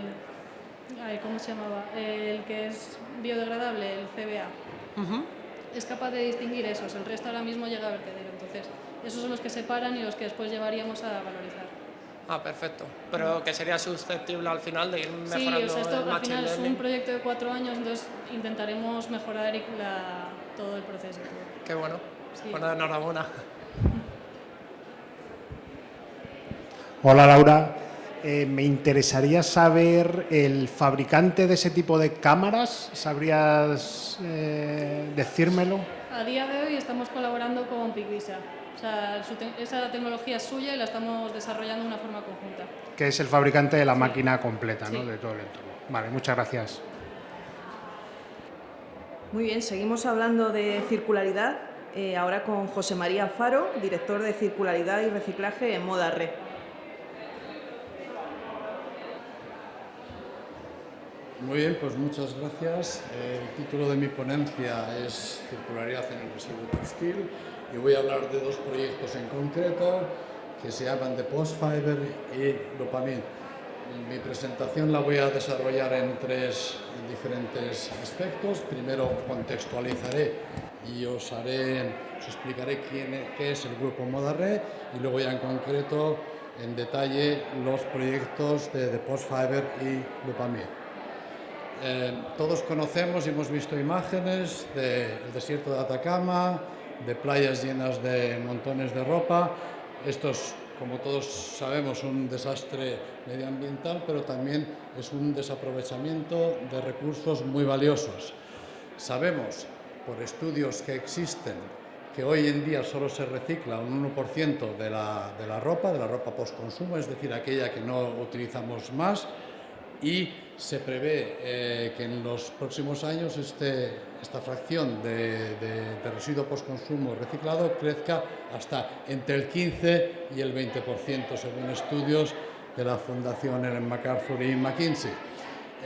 ¿Qué retos nos enfrentamos? Yo creo que se han comentado algunos en ponencias anteriores. Las mezclas de fibras. Nosotros tenemos que proporcionar a la industria la mayor pureza posible de las fibras, las prendas multicapa. Imaginemos un uniforme que por la parte exterior es de poliéster, la parte interior tiene algodón y poliéster, hay franjas reflectantes, todo esto se tiene que desmontar para luego fabricar nuevas fibras. También la presencia de impropios, botones, cremalleras, etcétera, etcétera, que se tienen que retirar para fabricar nuevas fibras. Y luego, por último, la presencia de elastano, que es aquella fibra que permite que las prendas sean elásticas y permite que se ajusten a nuestro contorno. Esto nosotros le llamamos que es la kriptonita del reciclaje, porque es muy difícil de eliminar de forma mecánica y de forma química. Respecto a nosotros, somos el Grupo Modaré, que es una cooperativa de iniciativa social impulsada por Cáritas, con aproximadamente 1.500 personas que nos dedicamos a la gestión de los residuos textiles. Disponemos de unos 8.500 contenedores en todo el territorio nacional, todos ellos sensorizados, que me permiten ver el grado de llenado de los contenedores para evitar, por ejemplo, ir a recoger un contenedor y que esté vacío. Tenemos 4 plantas de tratamiento en Barcelona, cerca de Bilbao, en Munguía, en Ribarroja de Turia, desgraciadamente afectada por la dana reciente, y en Madrid, muy cerquita de aquí, en Vallecas. 170 puntos de venta que os invito a visitar, porque seguro que encontraréis alguna prenda que os llevaréis a casa, que estaréis contentos y que además habréis contribuido a la gestión de estos residuos.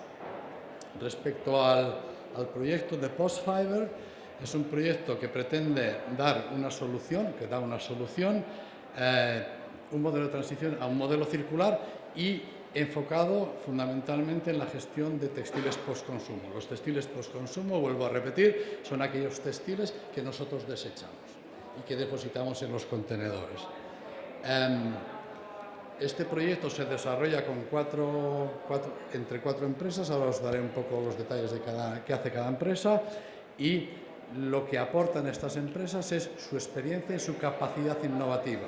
Es decir, estas empresas proporcionan al grupo toda una serie de alternativas y tendencias que lo que hace al resto de grupos es ser mejor. Es como en los equipos de fútbol. Los jugadores buenos te hacen ser mejor. Porque al fin y al cabo también la innovación depende de las emociones, como la decisión de compra. Y las emociones provocan que se innove y que se vaya a mejorar las actividades y los procesos. La primera empresa o el primer grupo somos nosotros, Modaré, que lo que hacemos es recoger y clasificar las prendas postconsumo en fracción reutilizable, que es la que luego se pueden comercializar o hacer entrega social a personas vulnerables o familias vulnerables. Disponemos de la tecnología que se ha comentado antes con la espectroscopía de infrarrojo cercano. En nuestro caso no es PICVISA. Aquí he traído un aparato que es de Trinamix, es una empresa hija de BASF, la empresa química alemana. Hace un rato se me han llevado porque venía a Telemadrid otro instrumento que es de Matoja, pero la empresa inglesa. La tecnología que utilizamos nosotros fundamentalmente es Valvan, que es probablemente la tecnología más puntera actualmente en cuanto a textiles. ¿De acuerdo?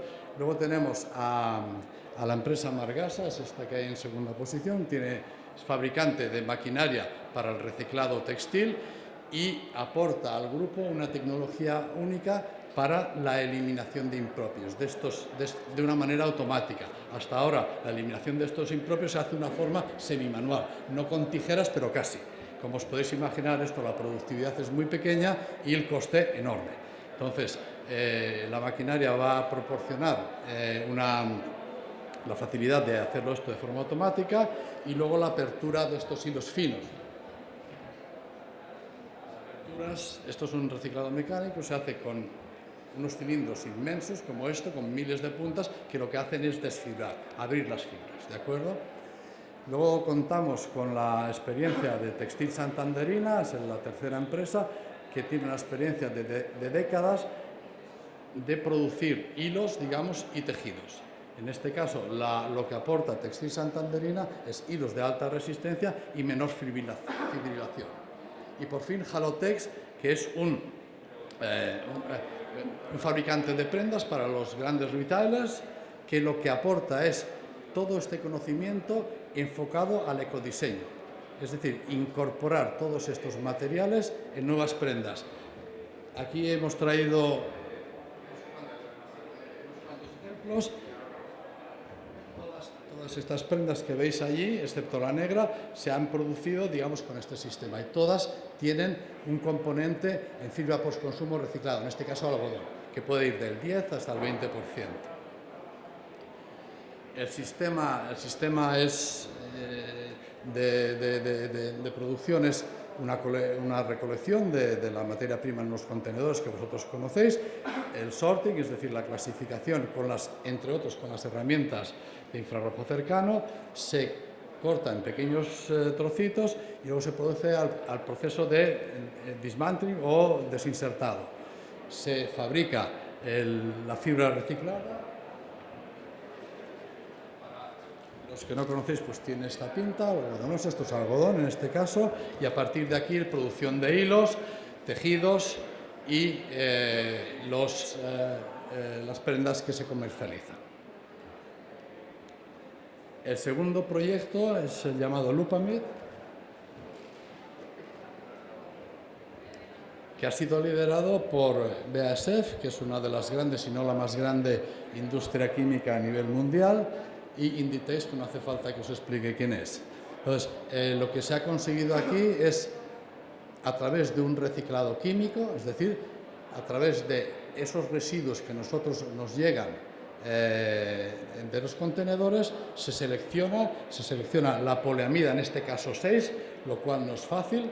Para la cápsula esta que hicimos, que es la prenda negra que tenéis aquí, se hicieron más de 500.000 de medidas de infrarrojo cercano, utilizando dos sistemas, el de Valvan que os comentaba antes y este pequeño aparato de aquí, que mide en una longitud de onda un poco superior, hasta 2,5 nanómetros, donde nos permite seleccionar o diferenciar la poliamida 6 de la poliamida 6,6.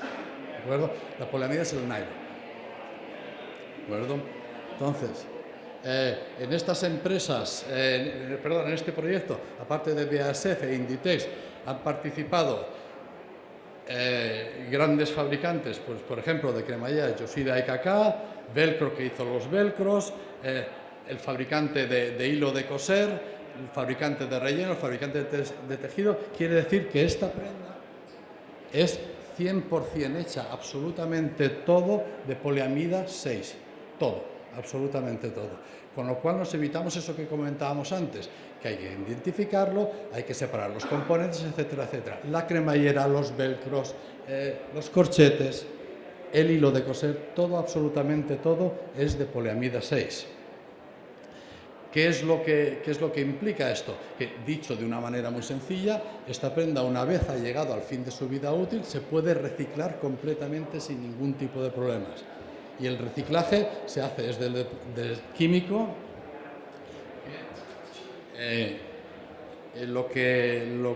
proyecto, digamos, el proceso es, otra vez volvemos a lo mismo, es la recolección de los textiles postconsumo, su clasificación a través de la tecnología de infrarrojo cercano, como os hemos comentado antes, se produce, se parte en cachitos muy pequeñitos, se consolida y se lleva a un proceso, 5 minutos, a un proceso de depolimerización, que es romper el polímero en sus monómeros, en sus componentes, en este caso la poliamida 6 caprolactam, ¿vale? Se procede, veis como un polvito negro, se hacen unas actividades de purificación. Aquí tenemos el monómero ya purificado, que se polimeriza por los estudios clásicos, se extruye, etcétera, etcétera, y se fabrican nuevas prendas de vestir. Entonces, esto es, es una realidad, es lo que hay, aquí lo tenéis, se ve, y es el futuro, digamos, de la gestión de estos residuos textiles. Muchas gracias. tenéis alguna cuestión. También estamos en un stand justo un par de calles delante del café, pues ahí nos tenéis para resolver todas las cuestiones que se os ocurran, ¿de acuerdo? Y me dicen que ahí lo podéis tocar si queréis. ¿Sí? Gracias.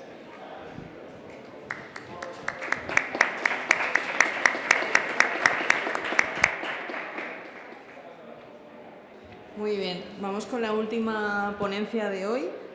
Contamos con Fernando Blázquez Andrés, gerente de Zona Norte de Ecoembes.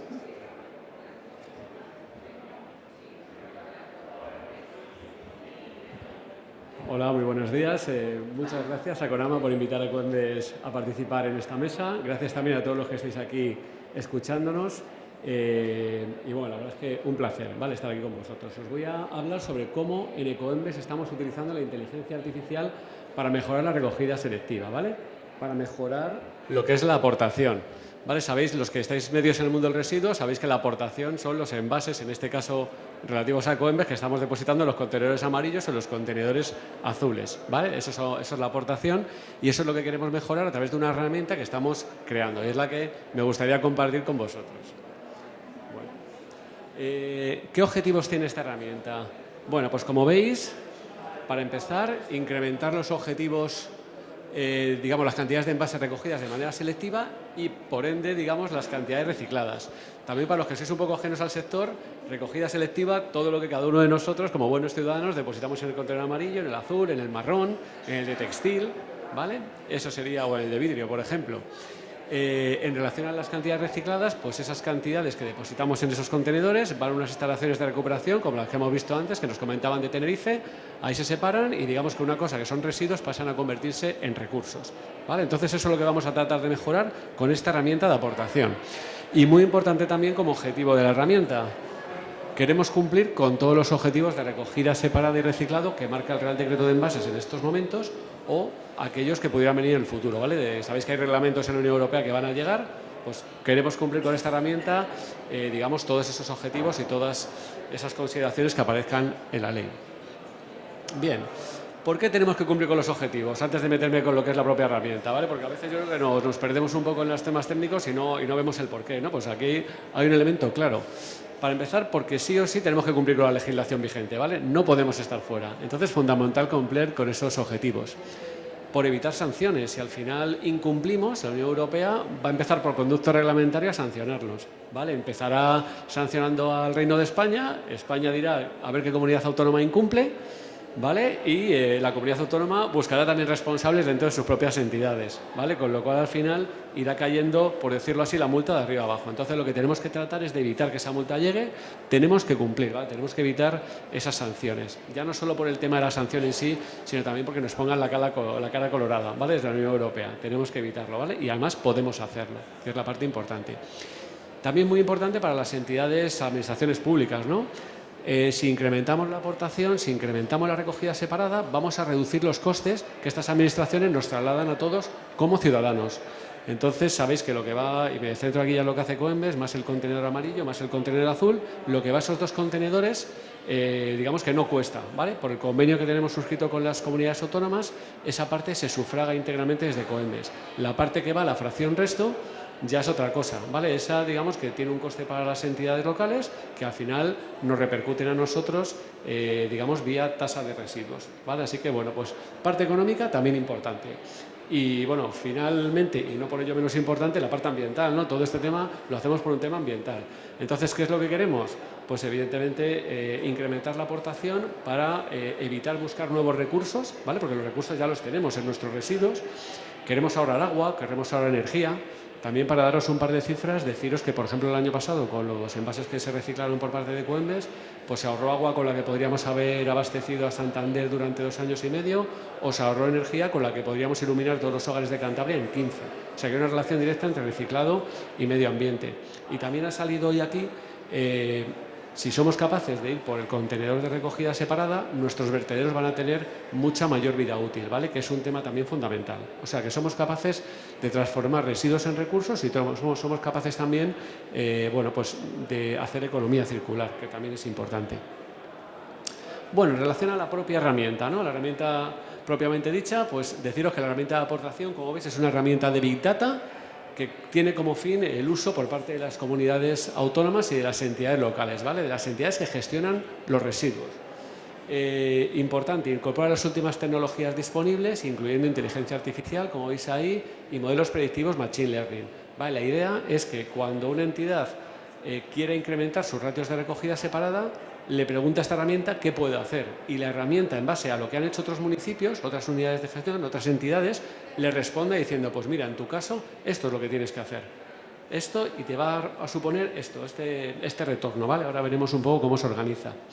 En estos momentos tenemos ya más de 18 millones de datos metidos en esta costelera de herramienta de aportación y estamos seguros que vamos a seguir sumando muchos más, ¿vale? Además, datos que vamos a tener que actualizar de manera continua, porque los ratios de los residuos cambian día a día, como vosotros mismos podréis ver en la bolsa de basura que generáis a diario, ¿vale? Bien, ¿y cómo se va a utilizar? Bueno, pues la idea es que la unidad de gestión, o sea, la entidad que realiza la gestión de la recogida, ¿vale? Bueno, pues pueda visualizar la información que necesite. Llegado el caso también la comunidad autónoma, pero la comunidad autónoma sabéis que no gestiona. Digamos, por la ley de bases de régimen local, el competente en la labor de recogida separada es la entidad local. Entonces será la entidad local quien pueda visualizar la información que necesita y podrá elegir entre diferentes medidas a implantar, ¿vale? En relación a las medidas, pues tenemos de todo. Las clásicas, ¿no? Pues si pones más contenedores o haces más campañas de comunicación, seguramente vayas a recoger más. Pero hay otras que estamos viendo que también nos dan mucho retorno. Por ejemplo, si cerramos el contenedor de fracción resto y le ponemos una tarjeta, ¿vale? Que nos identifica a cada uno de nosotros como usuarios de ese contenedor, vemos también que los ratios de recogida separada en todas las fracciones, no solo hablo del amarillo, hablo del de orgánica también si queréis, se ven incrementadas significativamente. Y luego ya tenemos otras que ya están un poquito más adelante, que es aplicar las ordenanzas, ¿vale? Sabéis que en muchas de las ordenanzas que tenemos en nuestro municipio se habla de sancionar, ¿vale? De tirarnos de las orejas si lo hacemos mal, pues bueno, pues hablamos también de esto. Porque también está visto que esto nos funciona, ¿vale? Lamentablemente, a veces apelamos a nuestra concienciación y no siempre funciona. Cuando nos tiran un tirón de orejas, pues es otra cosa, ¿vale? Y ahora lo podemos ver en las carreteras, cuando antes había muchos coches que iban a 200 por autopista y ahora pocos pasan, porque sabes que puedes ir incluso a la cárcel, ¿vale? Entonces, esa parte será importante. Y también fundamental, son acciones que no se le han ocurrido a Fernando, que no se le han ocurrido a Coembes, son acciones que están implementando, ¿vale? Las entidades líderes en recogida separada en España, ¿vale? O sea, que son acciones, digamos, ya contrastadas. Y también para los que seáis supersticiosos, deciros que a lo mejor es una mala herramienta porque ahora mismo estamos considerando 13 medidas, ¿vale? 13 medidas. Entonces, a ver si encontramos una más para quitar ese número porque sé que a no todo el mundo le gusta, ¿vale? Así que bueno, entonces seremos capaces de tener esas acciones y luego también, muy importante, incorporaremos la opción, digamos, kilo y coste de ese kilo, porque también es fundamental. Evidentemente podemos gastarnos miles de millones, pero tampoco ¿vale? No pretendemos eso. Lo que pretendemos es gastar lo que haya que gastar, pero obtener el mayor retorno posible con ese gasto, ¿vale? Y esta herramienta también lo va a incorporar. Os he traído unos pantallazos, aunque muy cerquita de aquí, ahí a vuestra derecha, está el stand de Coembes y lo tenéis a vuestra disposición por si lo queréis ver, ¿vale? Hay mayor grado de detalle. Entonces, para que veáis un poco, pues mirad, por ejemplo, el desglose, ¿vale? Os comentaba, vamos a tener unos mapas, ¿vale? Unos mapas de calor y digamos que podremos ver, ya sea por comunidad autónoma, por municipio, por unidad de gestión, qué datos vamos o en qué cosas podemos tocar, ¿vale? Entonces también, importante, las comunidades autónomas podrán ver todas las unidades de gestión que tienen debajo, ya sean municipios, ya sean mancomunidades, ya sean consorcios, ¿vale? La mancomunidad podrá ver sus municipios y digamos si cada municipio podrá verse a sí mismo, ¿vale? Pero no van a poderse ver a los demás, ¿vale? Pero sí que, importante también, podrán hacer comparativas con esos mejores de la clase, ¿vale? Un municipio urbano se podrá comparar con otros urbanos que estén mejores que él. Un municipio rural podrá hacer lo propio, ¿vale? Evidentemente, un pueblo pequeño no tiene sentido que se compare con la ciudad de Madrid, ¿vale? Entonces, comparamos tipologías similares o incluso municipios turísticos con otros que también lo son, ¿vale? Y eso nos va a aportar también robustez en la herramienta. Bien, otra cosa en la que, por ejemplo, jugamos, pues ligada a lo que os decía, ¿no? Esas 13 medidas. Pues, por ejemplo, ¿qué retorno podemos obtener de campañas de comunicación? Bueno, pues aquí jugamos con esto. ¿Veis? Ahí hay un mapa de calor y veis, por ejemplo, que en las entidades, digamos, donde está más sombreado, más oscuro, ahí habría un mayor retorno de esas campañas. Incluso estamos siendo capaces de sesgar por el tipo de campañas, ¿vale? Lo podéis ver aquí, ¿vale? No hablamos de campañas en general, sino que cada tipología de población es un mundo. Entonces habrán algunas donde nos interese más ir a educación a colegios, otra donde nos interese más el marketing directo y a lo mejor tengamos que ir, imaginaros, a restaurantes, ¿no? A decirles que separen correctamente sus residuos, ¿vale? En otro caso a lo mejor tenemos que jugar con el marketing offline, o sea, con el marketing clásico de periódicos, revistas, radio. En otro caso nos interesa a lo mejor jugar más con el online, con el que nos aparece a todos en el móvil, ¿no? o en la tablet. Y en muchos casos también pues a lo mejor nos interesa más jugar con el street marketing. Pero en cualquier caso que sepáis que se adaptaría. O sea, la campaña, la herramienta, digamos, permitiría adaptar la campaña a las necesidades reales de cada municipio, ¿vale? Que eso también nos parece muy, muy significativo. Y luego también podríamos hacer comparaciones. ¿Qué nos interesa más? ¿Hacer una campaña de comunicación o nos interesa más poner contenedores? Pues por ejemplo aquí os traigo una visualización, ¿vale? Un pantallazo. Pues aquí lo que veríamos en la parte que está más naranja es que ahí interesa más poner contenedores. En la parte más azul, pues lo que nos interesa es hacer comunicación. Y en la parte verde, pues nos hace falta las dos cosas, ¿vale? Que también es un clásico, no en todos los sitios vale con una medida o con otra. O sea, hay sitios que necesitan estas 13 que os comentaba. ¿Vale? Entonces, bueno, pues ahí cada uno va a tener su retorno. Y os pongo aquí también algún ejemplo de retornos. Por ejemplo, Ababú, que es un pequeño municipio turolense, pues a él le interesa más poner contenedores que hacer campañas. ¿Veis? 0,96 de retorno frente a 0,02. Por ejemplo, hay otro municipio, Albatxizqueta, que es guipuzcoano, pues ahí veis que si pone contenedores 0,18, si hace acciones de comunicación, retorna 1. O sea, tiene mucho más retorno por comunicación que por contenedores. También hay que ver caso a caso. Seguramente este municipio es que tiene ya los contenedores que necesita, no le hace falta dotar de más, ¿vale? Entonces, bueno, al final, cada pantalla, cada acción, cada una de estas 13 acciones nos va a dar un rendimiento, nos va a dar un retorno y, bueno, pues la verdad es que estamos muy confiados en que una vez desarrollemos esta herramienta, pues sea de mucha utilidad para todas las entidades, consigamos cumplir con todos esos objetivos y, desde luego, consigamos seguir trabajando en pro de nuestro planeta. Y sin más, muchas gracias.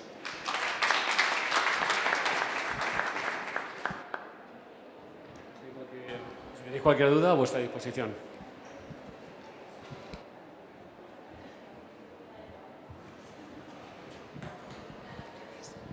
Yo tengo dos preguntas en realidad. Perdón si ya lo has dicho, pero se me ha pasado. Los datos de entrada, que hablas de kilos y esto, ¿son a nivel de entrada en planta, son a nivel de contenedor o de dónde los sacáis?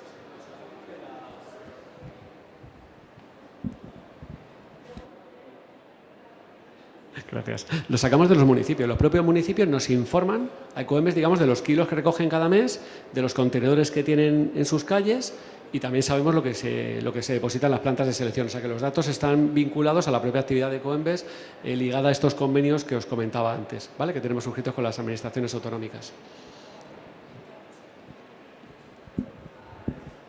Vale, era por si teníais como más un tiempo real o se podría pensar eso de cara a futuro, ¿no? Porque hay mucha variación diaria también de la generación de residuos. Entonces, bueno. Y luego, para las medidas, estas estrellas que dices, ¿habéis también pensado en evaluar la aceptación de las propias medidas por parte de la ciudadanía? Porque eso también puede ser importante, no solo a nivel técnico, ¿no? Pues es así, ¿vale? En la primera parte que me decías, sí que nos gustaría tener datos, digamos, en tiempo real. Hoy por hoy no somos capaces, ¿vale? Pero sí que estamos trabajando también en ello. Estamos trabajando en un sistema de gestión de residuos novedoso que nos va a acercar un poco a eso, ¿vale? Porque sería ideal. Si somos capaces de tener datos en tiempo real, es que, claro, incluso de cara, por ejemplo, a acciones de comunicación o demás, podríamos incluso sesgar, ¿no? Esos mapas de calor que veíamos al principio de estas ponencias, cuando hablamos de las temperaturas, ¿no? de los determinados de Sevilla, ¿no? Por ejemplo, pues claro, podríamos ir a hacer acciones específicas en sitios, digamos, donde hubiera frío, ¿no? Donde la gente no aportara. Y luego, efectivamente, tenemos un puede haber un hándicap con la gente, ¿no? Con nosotros mismos como ciudadanos, ¿no? O sea, al final, por lo que decíamos, que nos tiren de las orejas y que nos pongan una multa, no nos gusta nada. Entonces, bueno, también son pasos que hay que ir dando, ¿vale? ¿No? Yo creo que no podemos pasar de la medida 1 a la 13 de un día para otro, sino que hay que ir haciendo camino. Y de hecho, la gente que os comentaba que está ahora mismo liderando, pues ha hecho ese recorrido, ¿vale? O sea, no han empezado de 0 a 100, sino han empezado pues a 10, a 20, a 30 y luego han llegado a eso. También aquí es muy importante la consideración política. Hace falta también políticos que se atrevan a dar pasos valientes, ¿vale? Porque poner contenedores a nadie le preocupa. Pero claro, decir que nos van a multar o por no hacer bien las cosas o a bonificar, incluso, ya no os digo ni multar, incluso a bonificar. Bueno, pues son elementos que a veces se atragantan, ¿eh? Ya no solo a nosotros como ciudadanos, sino también en el ámbito de los que nos dirigen.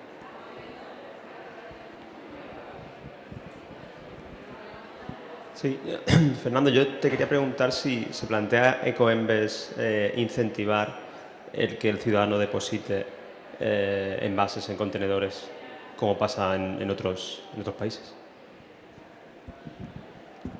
Pues estamos trabajando ya en ello. De hecho, tenemos una experiencia que se llama Reciclos, ¿vale? Que lleva ya unos cuantos años y que, digamos, que incentiva, no desde el punto de vista monetario, sí desde el punto de vista social, ¿vale? Lo que estamos haciendo es trabajar en, pues imaginaros, pues hace muy poquito con la Dana, ¿no? O sea, se transforma, digamos, envases que se introducen en el contenedor amarillo en ayudas a la gente que está sufriendo la Dana, o al banco de alimentos, o incluso favoreciendo el comercio local. ¿Vale? Evidentemente en un futuro, pues cuando venga el nuevo reglamento, ahora pues que hace muy poquito el Ministerio publicó unas nuevas estadísticas, pues evidentemente también tendremos que ir por ese camino, como no puede ser de otra manera, la ley nos obliga a ello.